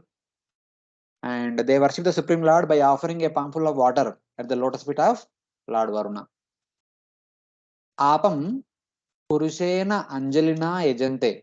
They worship the Supreme Lord in his representative form Varuna by going to the ocean, taking water and offering to the Supreme Lord. So their worship is simple, offering water only, nothing else. And while offering water, they offer this prayer. Apa Purusha Viryasta Punantir Bur Bhuva Swaha. Ta na Punitami Vagni Sprishatam Atmana Bhuvaiti. They say that, O Varuna, O water, your abilities have been given to you by the Lord. What kind of abilities? You are the purifier of the 3 worlds. The ability to purify the 3 worlds in the form of Ganga to the water body are given by the Supreme Lord. Therefore, please purify our bodies. Who are touching you? Directly or indirectly? Indirectly by chanting mantras, directly by performing achaman or by bathing. So we are in touch with you. So purify us. Since you are the destroyer of sin by your presence. So when we go to holy places such as Mayapur, Vrindavan and all, we are advised to take bath in the holy river, by which our sins are removed. It is said like that. The sins are washed away by the holy river. The river, which is in the water, but the water body, gets its power of purification from the Supreme Lord. So we are also touching you every day by worshipping you, by offering Achman and Sandhya Vandan, etc., Argya, Padya, etc. So please purify us. This is the request to Supreme Lord. So like that. Then this entire Kaunchadeepa is surrounded by milk ocean, Kshiroda. So this is the Kshirasagara where Samudra Manthan took place. The Kshirasagara, which is surrounding Kaunchadeepa, the 5th ocean, is the place where the Devata and Asuras brought Madura Mandara mountain from Ilavata Varsha and performed Samudra Manthan episode, wherein they got alahal and so many other things. At the end, finally they got nectar. So like that. Then there is Shakadvipa, the 6th island. It gets its name because of the presence of a Shaka tree, which is very fragrant, and the fragrance spreads all over the Shakadvipa. That is the specialty of this tree. This is also as big as Jambu tree.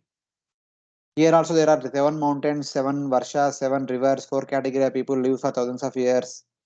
And here the people, they are expert in performing mystic yoga. And by performing mystic yoga, pranayama vidina, they worship the Supreme Lord in trance by meditating on Vayu. They, by practicing Ashtanga Yoga, they come to Samadhi platform. There they worship the Supreme Lord in his representative form known as Vayu. And they offer this prayer. Anta pravishya bhutani yo bibarti atmaketubi. Antaryamishvara sakshat patuno yad vasesputam. They say that, may the Antaryami, may the Supreme Lord, who enters within as Paramatma and directly maintains the living beings by the functions of the pranas. The Supreme Lord enters within us as Paramatma and he also enters within us as breathing pranavayu.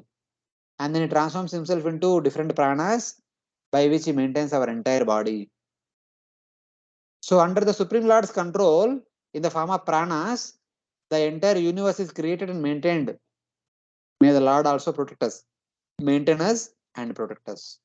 So this is their prayer to the Supreme Lord, who is situated as Paramatma, who is also situated in the form of Pranavayu. And hence he is maintaining everyone. Let he also maintain us. So like that.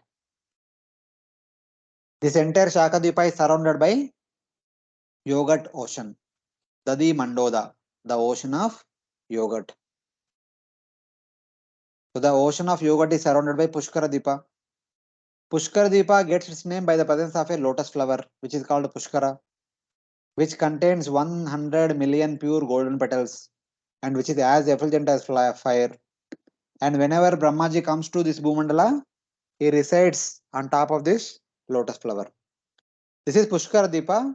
It gets its name by the presence of a lotus, which is very big, which has thousands of lotus petals, and all these petals are brightly shining like the gold, not gold, fire. Gold also, fire also, whatever, fiery color, gold color. And whenever Brahma comes, he resides here. And this could be one of the reasons that Brahma is worshipped in Pushkar alone. Nowhere else he is worshipped. Because of Bhrugumani is not supposed to be worshipped anywhere. But the only exception is given to Pushkar. Because Lord Brahma resides in the Pushkar Deepa. Some correlation. Unlike in the previous Dvipas, there are many mountains and there are many Varshas. But in this Pushkar Deepa, there is only one mountain, known as Manasutra mountain, which divide the entire Dvipa into two Varshas. One Varsha is inside the mountain, one Varsha outside the mountain. And from this one mountain, there comes two rivers, which provide water to both the Varshas. And there are four category of people are residing here in this place. And they worship the Supreme Lord in the Vibhuti form known as Brahma by performing religious activities. Sakarma Kena. By performing Sakama Karma, they are worshipping the Supreme Lord in the form of Brahma. And they offer prayer while they worship. Yattat karma mayam lingam brahmalingam janorchayet ekantam advayam shantam tasmai bhagavate namayiti. Here they say, I offer respects to the Supreme Lord. Two is missing here.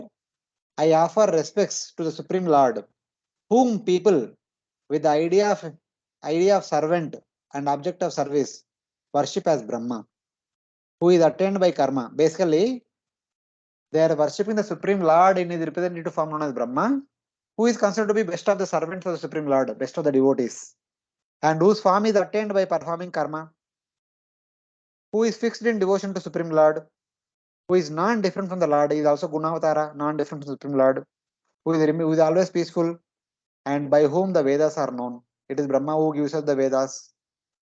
There are different attributes. So Brahma is an expansion of the Supreme Lord, is Gunavatara, and he is worshipped here in this place as the best of the devotees of the Supreme Lord. So like that. And this Pushkara Deepa is surrounded by seventh ocean, the last ocean, sweet drinking water ocean, Shuddhoda. So then, Sukadeva Goswami extends further describing this Manasutra mountain. Since this is one mountain which is special mountain, there is a discussion about this Manasutra mountain. This Manasutra mountain is situated exactly in the middle of Pushkara Deepa, Tad Dvipa Madhye. And the base, the breadth of the mountain at the base is 10,000 yojanas. The height of the mountain is also 10,000 yojanas. And it is a circular mountain. From the middle of Mount Meru to the center of this mountain, the radius of this mountain, the radius of the circular mountain is 15.75 million yojanas. That we will see how it is in the later on. On top of this Manasutra mountain in four directions, east, west, north, south, there are four townships which belong to the four important devatas. Indra has in the eastern direction, Yama has in the southern direction, Varuna is in the western direction, Soma is in the northern direction. So these four devatas have their townships, matlab their recreation centers, their farmhouses they have. And sun god, being situated in his own chariot, travels just above this mountain, making one round every day. The sun god in his chariot travels just above this mountain every day. That's why it is special. That's why this mountain is special. Because sun god is traveling just above this mountain, somewhere near to this mountain only. And by traveling above this mountain, the sun continuously travels in an orbit known as Samvatsara. The sun's orbit is known as Samvatsara, 1 year. And by the travel in the orbit known as Samvatsara, being situated just above this mountain, the sun creates the day and night for the Devatas. And also Uttarayana and Dakshinayana movements of the sun. So Uttarayana begins in January, ends in July. Dakshinayana begins in July, ends in January. That is one thing that we saw in the previously also. But the Devata's day begins from the middle of April. From the middle of April to middle of October is day for the Devatas. Middle of October to middle of April is the night for the Devatas. So this Devatas night and day is possible by the Uttarayana Dakshinayana movements of sun. Kindly don't ask how it is happening, that we will discuss later on, but some principle is mentioned here. So now whatever we discussed till now in a pictorial form, you see, 7 Deepa, 7 Varshas, everything is there. The 7th Deepa is Pushkar Deepa. It is one homogeneous circular land. Exactly in the middle of this particular land, there is a mountain known as Manasutra mountain. Because of which this Dvipa has become into 2 Varshas. So this is 1 Varsha outside the mountain, this is another Varsha inside the mountain. Similarly, there are 7 mountains in the intermediate Dvipas. The 7 mountains are dividing the 1 Dvipa into 7 Varshas. So previously it was 1 Dvipa. This is all 1 Dvipa. Because there are 7 mountains, it has become 7 Dvipas. 7 Varshas. 1, 2, 3, 4, 5, 6, 7. So like that. And here in Manasutra mountain, there is Pushkara, lotus flower. Brahmaji resides here. Shaka Dvipa gets its name by the presence of Shaka tree. Because the Krauncha mountain gets Krauncha. These are the 2 rivers. So one river coming from this mountain provides all the necessities in the form of river and different streams for the people who are living in the inside Varsha. This river provides whatever they need from the outside point of view. So like that. And in the intermediate Dvipas, one river is coming from one mountain, provides water and other necessities, whatever they need in one Varsha, respectively. So like that. The sun, situated just above this Manasutra mountain, travels day in, day out like that. So one complete revolution of sun is called 1 day. Like that for whole year it travels one day after day after day. That is called Samvatsara. As you go a little bit inside, zoom in. Here is Shaka tree.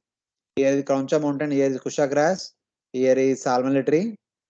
Here are the 7 rivers coming from the 7 mountain, providing all the necessities for the 7 Varshas. As you go further in, here is Shalmali tree, which is the residence of Garuda. Here is Plaksha tree. Here is Jambu tree. 7 rivers. So like that. Only in Jammu Deepa we have one Ganga divided into 4 parts. That 4 parts are going into all the Varshas. So like that.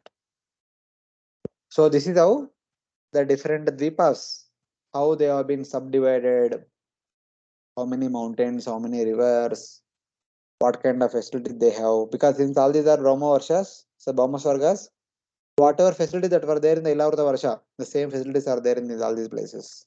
So like that. So the quick summary. They are the 7 Dvipas, 7 oceans, 7 sons of Agnidra, and they further gave their respective sons the divisions within these Dvipas. And these people are worshipping the Supreme Lord in his various forms.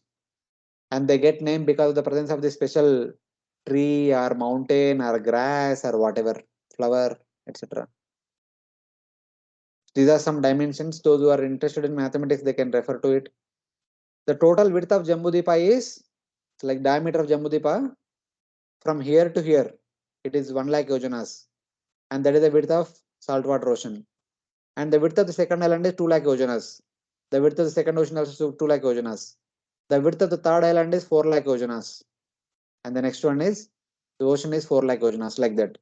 If you want to know the radius from the center of Mount Meru to the outermost 7th ocean, the sweet drinking water ocean. So the calculations are shown here.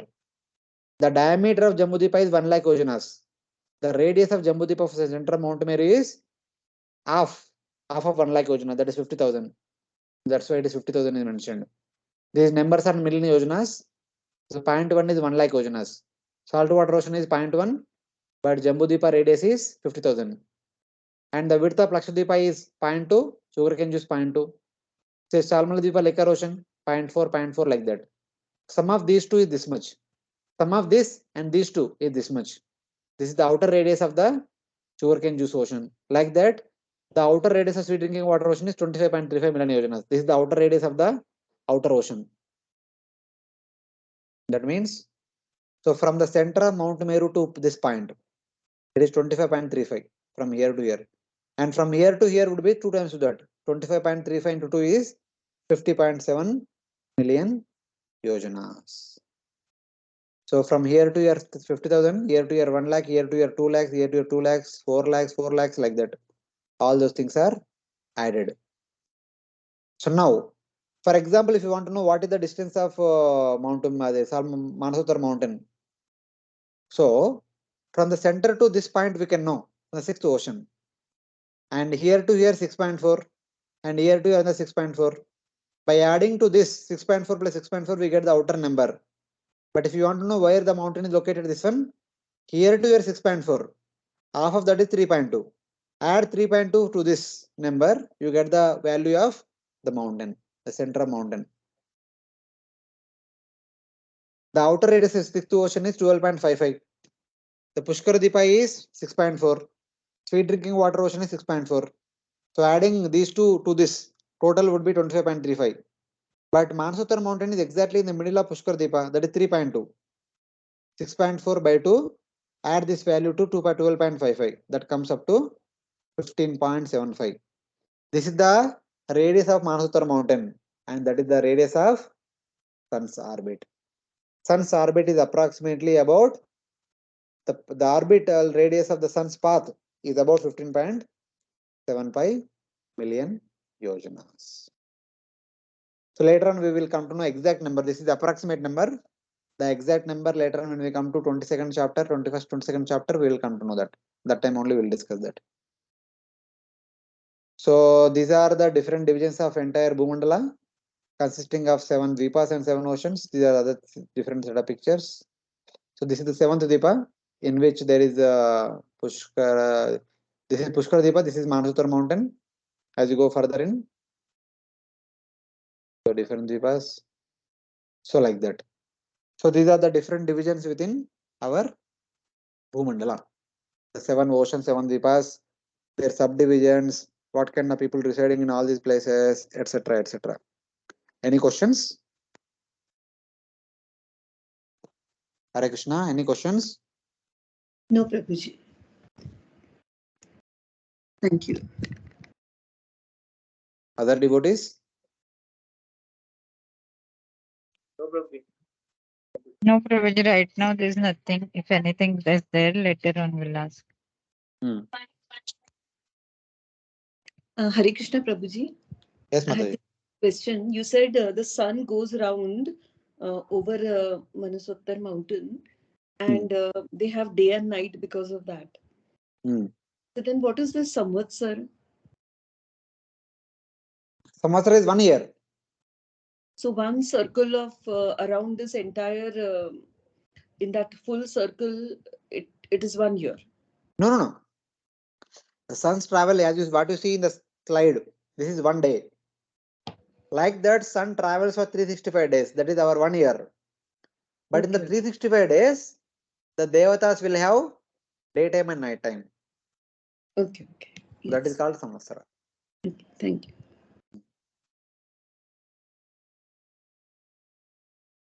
How and why devatas will have day and night and all we will discuss in one of the future classes. Maybe one of the last classes when we discuss about the planetary motion, that time we will discuss that. Currently we are only discussing the theory. Later on we actually see some exactly how it is happening and all. Okay. Hare Krishna, Prabhuji, sun travels above the Manasottar mountain or around the Manasottar mountain? See, Mataji. Anyway, it is going around also. This is the mountain, na? It is go around means when you say around someone means that someone should be in the middle. It is not around, just above the mountain. Okay. In a circular fashion. Okay. So we say early in the morning when we do Tulsi Arati, we move around Tulsi Maharani. We do parikrama around Tulsi Maharani. That is kind of around, moving around.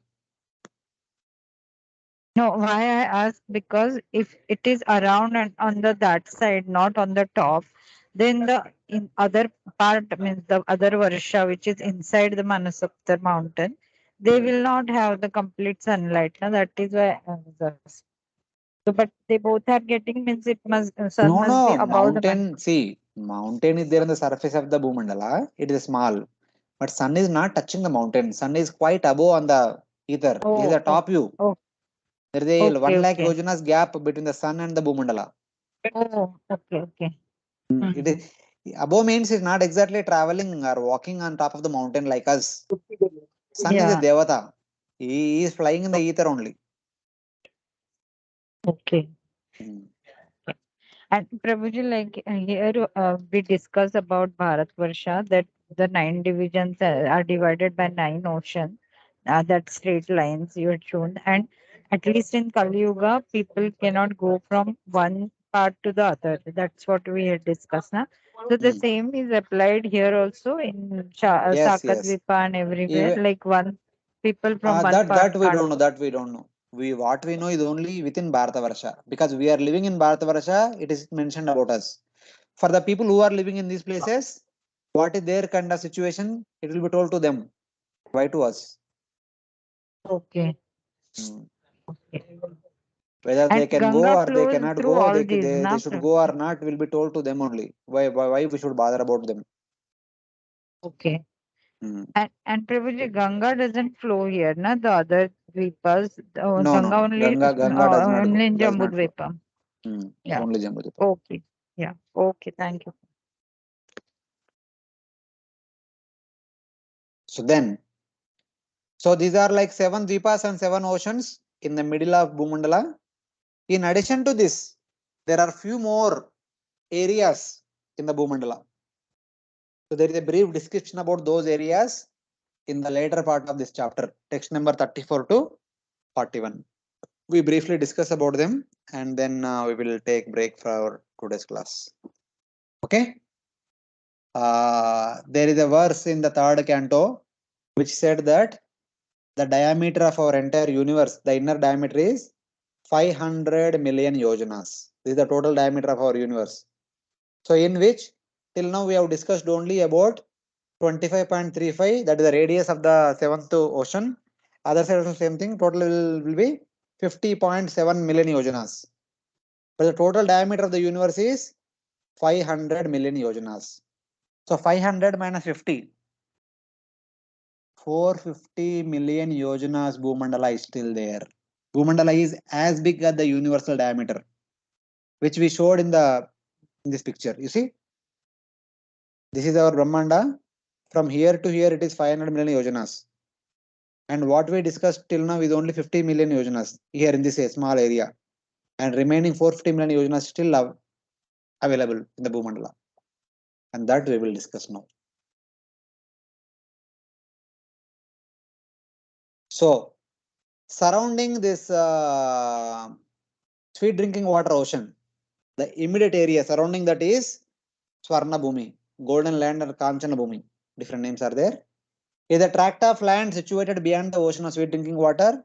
Its width is equal to the radius of Manasuttar mountain. The width of the Swarna Bhumi is 15.75 million yojanas. The inner radius of Swarna Bhumi is 225.35. The width is 15.75.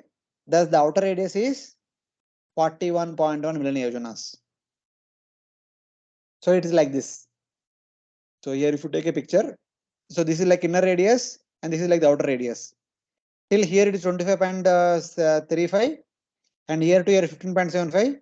The outer radius from center of Mount Meru to outer point, it is 41.1 million yojanas. So like that. If this is Swarna Bhumi, is circular Swarna Bhumi. So like that.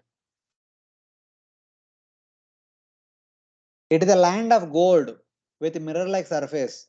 Any object dropped here cannot be seen again. As a result of that, people abandoned this place. Like if you have seen the old movies and old dramas, when they depict Swargaloka, they actually show some smoke up to the knee. Up to the knee height, there is a lot of smoke. And the knees are not, all the legs are not visible of the devatas. Same way, this golden land is also somewhat like that.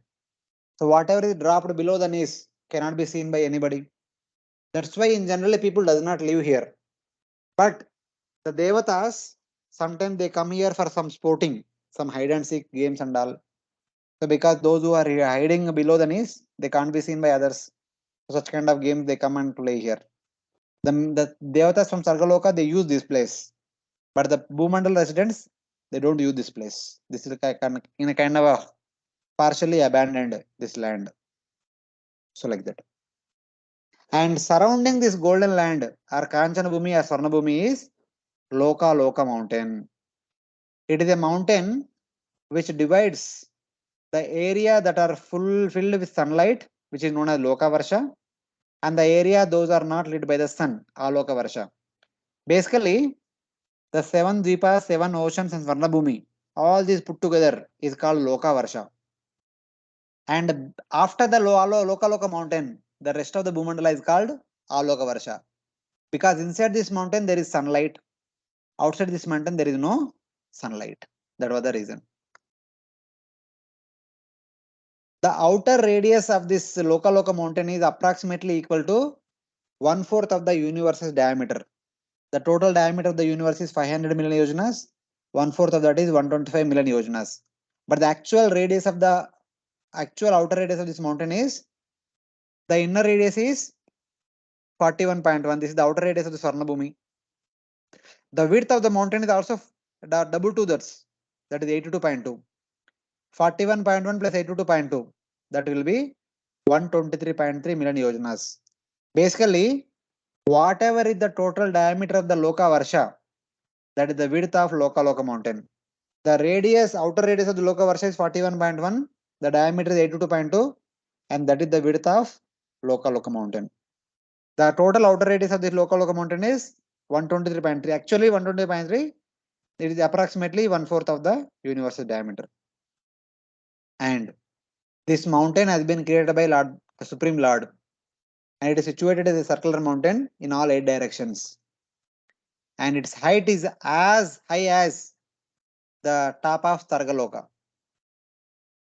The height wise, the Manasutara mountain height is only 10,000 yojanas. But the height of this mountain is to the topmost point of Sargaloka, which is about 3.8 million yojanas.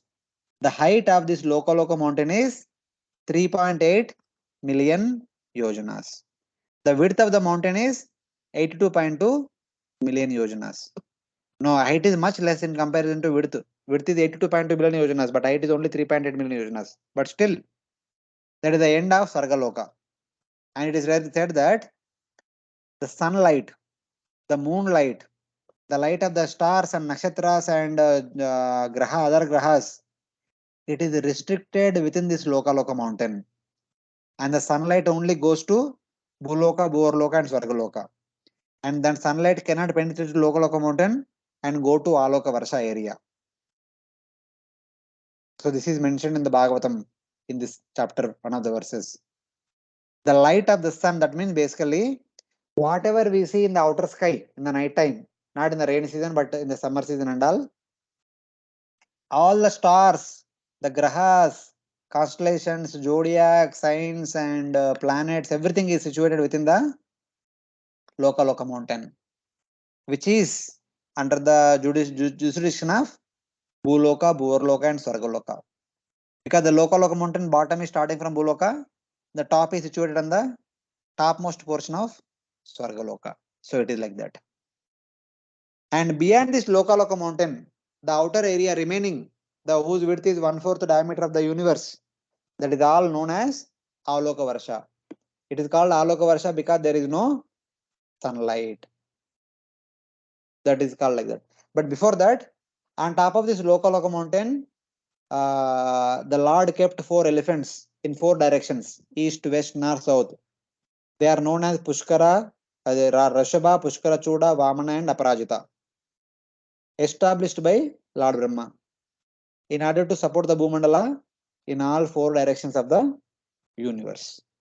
In order to keep the Bhumandala in static state, stable state, the 4 elephants are placed on Loka mountain so that the entire Bhumandala is balanced. So like that. And Supreme Lord himself, Lord Hari himself resides on top of this mountain. And the place where Supreme Lord Hari resides on top of this mountain is called as Vaikuntha. He himself is residing there. For what purpose? For the welfare of all the people living in the entire universe. Sarva Loka Swastaya. How long he will reside here? Till the end of the day of Brahma, till the end of the Kalpa, in order to protect the worldly affairs which are created by his own Yogamaya. Lord Hari resides on top of this Loka mountain and he stays there till the end of the day of Brahma in order to protect all of us and all the 14 planetary systems. So like that. And beyond this Loka mountain, there comes Aloka Varsha. It is a tract of land situated out of the Loka mountain. It is fully dark because there is no sunlight, and hence no one resides in this Aloka Varsha. Aloka Varsha is not fit for inhabitants because it is completely dark. And the breadth of this Aloka Varsha is equal to the radius of the far edge of Loka mountain. The outer radius of the Loka mountain is 1/4 of the universal diameter. Actually, it is 123.3. That is the width of Aloka Varsha. So then the outer width of the outer radius of the Aloka Varsha is 123.3 plus 123.3, total 246.6 million yojanas.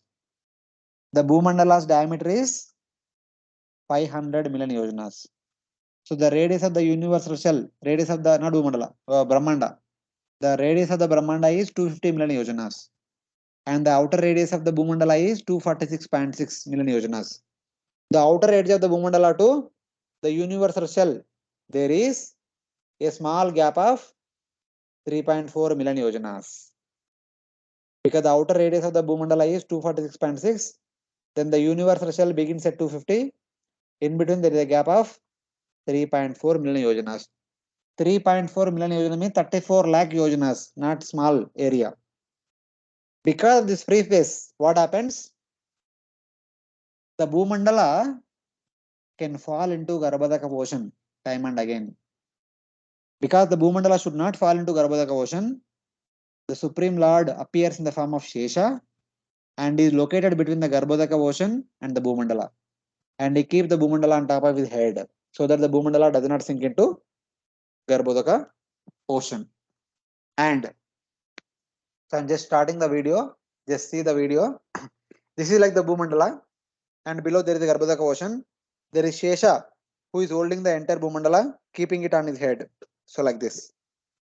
Then, because Bhumandala is so huge, it can go out of balance like that. Because Shesha is exactly in the middle. So Bhumandala is so vast, so it can go out of balance. In order to keep the Bhumandala in balance, there are 4 elephants kept in 4 directions. One here, one here, one here, one here. So that Shesha from below and the 4 elephants from above, they can balance the Bhumandala in static state, stable condition. So that all of us can live happily on top of the Bhumandala. But sometimes the Shesha and the 4 elephants give up their service. That time the Bhumandala falls into Garbhodaka ocean. That's how the Bhumandala fell into Garbhodaka ocean 2 times till now. First time during Swayambhu Manvantara period, second time during Chakshusha Manvantara period. Both the times, the Supreme Lord appeared as Varaha, first time as Shweta Varaha, second time as Nila Varaha, and he lifted the entire Bhumandala. Second time when he was lifting the Bhumandala, Hiranyaksha came claiming Bhumandala belongs to us. So Lord Varaha had a good fight with Hiranyaksha. During that fight, the Hiranyaksha's blood fell upon the Supreme Lord's body completely. Though he was Nilavaraha, because his entire body is covered by the blood, he became known as Raktavaraha. So it's like that. So this is how Lord Varaha lifted the Bhumandala 2 times. First time during Swayambhu Manvantara period, which is mentioned in the 13th chapter of the 3rd canto. And second time in Chakshusha Manvantara, he lifted the Bhumandala and fought with Hiranyaksha. That is mentioned in chapter 14, 15, 16, 17, 18, 19. The remaining chapters are all talking about Chakshusha Manvantara's Lord Varaha. So like that. And then after this free space, there comes the universal shell. The universal shell contains 7 layers. They are made up of earth, water, fire, ether, ahankara and mahatattva. These are the 7 layers which are covering the entire universe. And after crossing the 7 layers, then if you go beyond, you come to where Tata Parastad Yogeshwara Gatim Vishuddham Udaharanti. One will come to Brahman. Beyond the 7 layers of the universal shell, there is Brahman, which is the destiny of Yogeshwaras. Those who perfect Jnana Yoga and Ashtanga Yoga, then they will attain this Brahman, attaining Chayajyamukti. So it is like that. This is how one after the other, all the places. This is the universal shell, the 7 universal coverings. So inside the universal shell, this is the Bhu-mandala. So within the Bhu-mandala, we have 7 oceans, 7 dvipas. The white ones are the oceans, the dark ones are the dvipas. The surrounding the 7th ocean is Swarna Bhumi, the golden color circular land, Swarna Bhumi. Then there is Loka mountain. Then there is Aloka Varsha. Then there is free space. There is free space. And there is universal shell. This is the universal shell. So it is like that. These are all different divisions. So whatever is the width of this Loka mountain is equal to the diameter of this inner Varsha. This entire thing is called Loka Varsha. What is the diameter of this place? That is the width of this Loka mountain. From the center of Mount Meru to here is 123.3. And that will be the width of Aloka Varsha. From here to here, another 123.3. Here to here, 123.3. Total 246.6. This is 3.4. So from center of Mount Meru to this golden line is 250. Like that. This is the same thing. Here is Pole Star, Dhruvaloka. Here the 7 oceans, 7 dvipas. Swarnabhumi, the green one is Swarnabhumi. The black one is Loka mountain. This is Aloka Varsha. Now, the Loka mountain goes in height all the way up to the topmost point of Swargaloka. The topmost point of Swargaloka is Dhruvaloka. So from the bottom of this Bhumandala is Shesha, holding the Bhumandala on his hoods.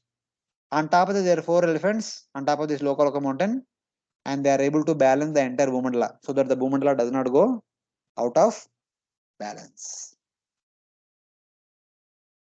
So like that. And this Bhumandala fell into Garbhodaka ocean during Chakshusha Manvantara as well as during Swayambhuva Manvantara. Both the times it fell into Garbhodaka ocean. So both the times Lord Varaha lifted the entire Bhumandala. So many times we have a confusion whether Lord Varaha lifted the earth globe or Bhumandala. We have deities also lifting the earth globe only. But Bhagavatam itself will clearly mention he is actually lifting the Bhumandala. You see? See 1340. Lifter of the earth. Damstrakti Gotya Bhagavam Tayadruta Virajate Bhudara. Bhusabhudara. So Lord is actually lifting the entire Bhuloka, which is also known as Bhumandala. Traditionally, Lord Varaha used to lift Bhudevi only in personified form. Bhudevi personified form. Bhudevi personified form.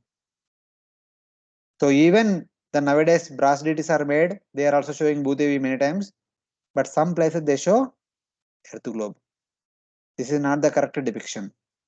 The correct depiction is this one. Bhudevi only they should show. Then the next loka, the previous one is 41, 40, this is 41. Here it is said that Trayimayam Rupam Idam Cha Saukaram Bhumandale Nath Data is actually holding the entire Bhumandala only. He is not lifting the Bhartakanda. Bhagavatam clearly says he is actually lifting the entire Bhumandala. It's like that. Like this. This is the correct depiction. Lord Varaha lifting the entire Bhumandala. Hiranyaksha came claiming that Bhumandala belongs to me. So Lord Varaha nicely killed him.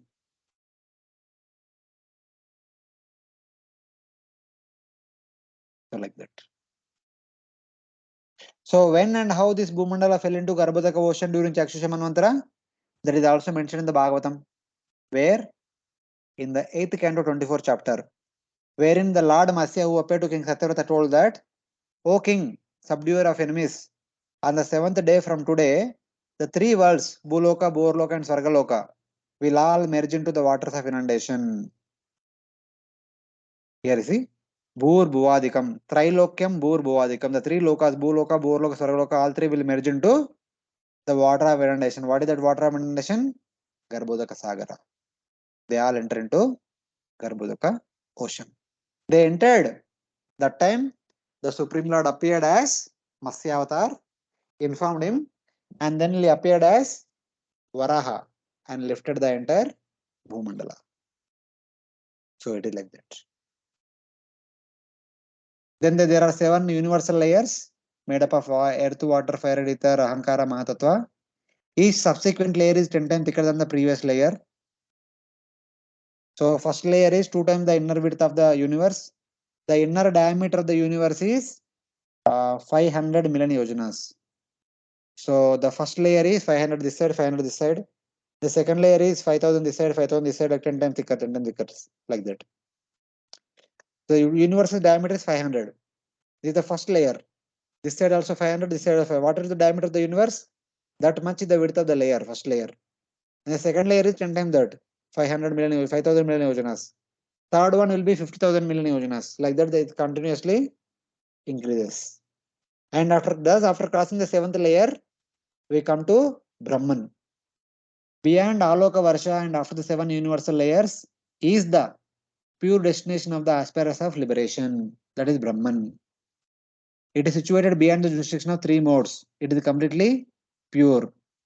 Lord Krishna took Arjuna passing through all these places on the surface of the Bhumandala, passing through Bharatakanda, Bharatavarsha, Jambu Deepa, saltwater ocean, Plakshudeepa, second ocean, third ocean, fourth ocean, fifth ocean, sixth ocean, seventh ocean, Swarnabhumi, Loka mountain, Aloka Varsha, earth layer, water layer, fire layer, air layer, ether layer, Ahankara layer, Mahatattva layer. Then they entered into Brahman.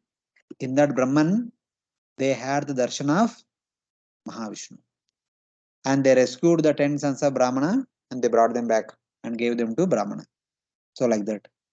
So in one sense, we have seen Swarnabhumi, Loka mountain, Aloka Varsha, free space, 7 universal coverings, and Brahman, the destination of pure souls. All these things are situated one after the other. So this is our Brahmanda, this is our Loka mountain. So like that. This is our Brahmanda, Bhumandala, different divisions of the Bhumandala, 7 Deepa, 7 oceans. This is like in summary.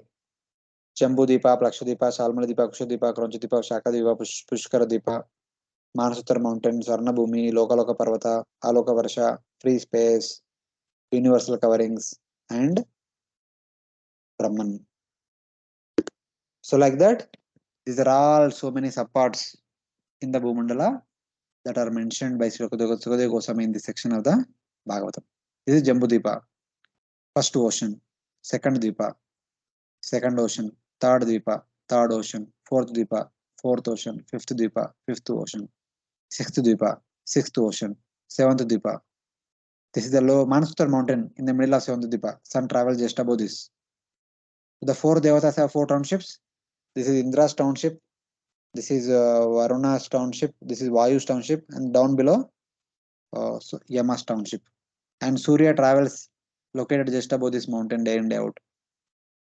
The 7th ocean, Swarnabhumi, Loka mountain, Aloka Varsha, universal coverings. So like that, these are all different parts of entire Bhumandala. That is what we have discussed till now. So there is a small video now. After that video, we'll take a couple of questions.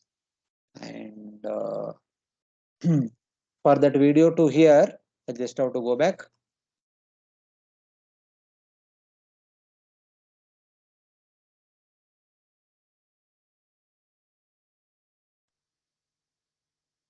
Yeah. So now just watch the video, then we'll take some couple of questions and we'll close for today. The greater earthly planetary system extends out to the edges of the universe and has a diameter of 4 billion miles. Known as Bhumandala, shaped like a lotus flower, it has 7 concentric islands and oceans with Mount Meru as its pericarp.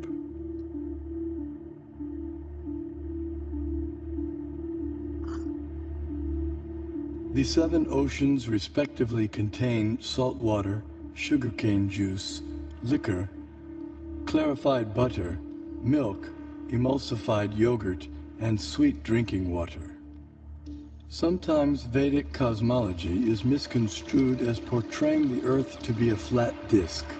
This flat earth misconception arises partly due to our inability to understand Vedic nomenclature. A single object may be referred to by several names, and a single name may refer to several objects.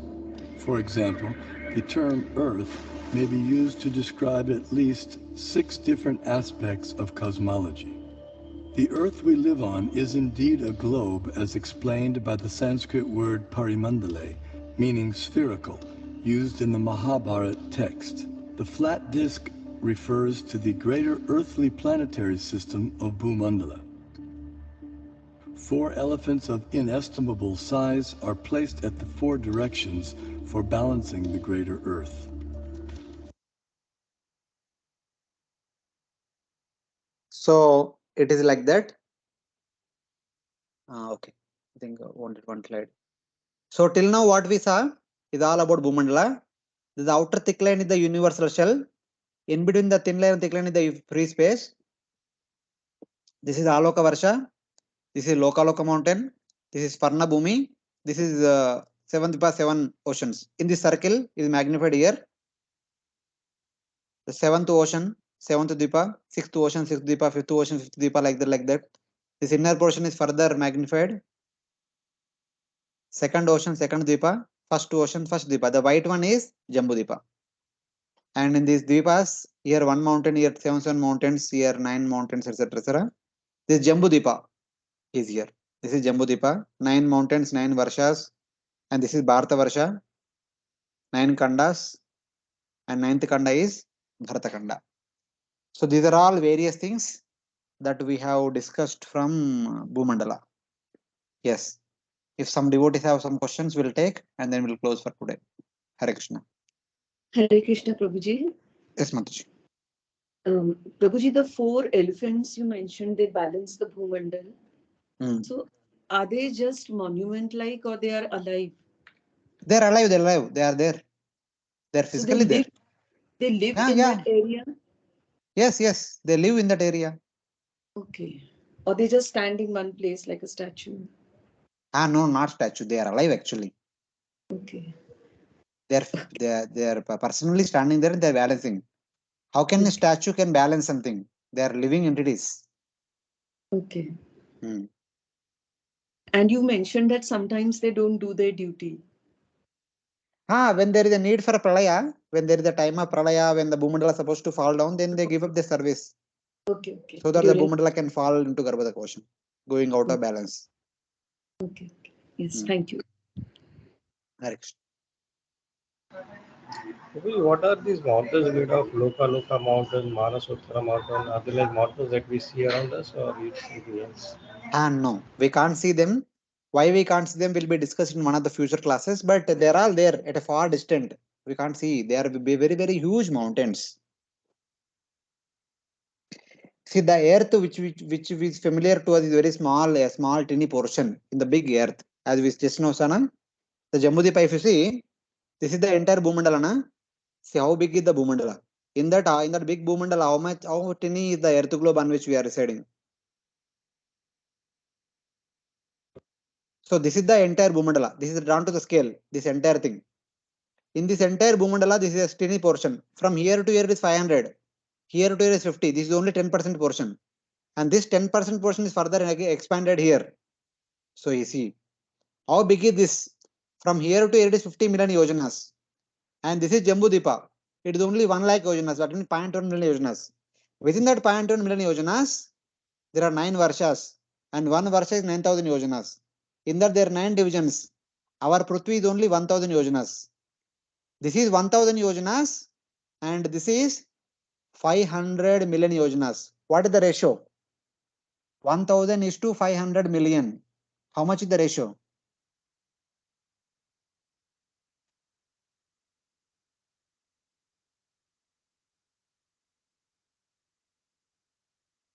$500,000 is the ratio. That means 5 lakh times. The Bhumandala is 5 lakh times bigger than us, bigger than our earth. So it is so big. It is beyond our sense perception, especially for the Kali Yuga people. None of the Kali Yuga people can see this, except some great souls like Madhvacharya, Acharya, some people like that. Other general living entities can't see it, the entire Bhumandala. Okay, thank you, Prabhuji. Thank you, Rich. Somebody else was saying something?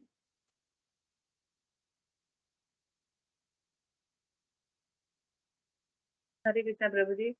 Yes, Prabhuji, I missed that Parimandala. What was it, Parimandala? Oh, Parimandala means in Sanskrit it is called either as a sphere or a globe or a disc or circle.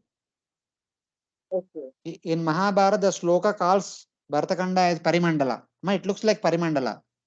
So that means it is actually sphere, but upar se from top when you see it looks like a disc.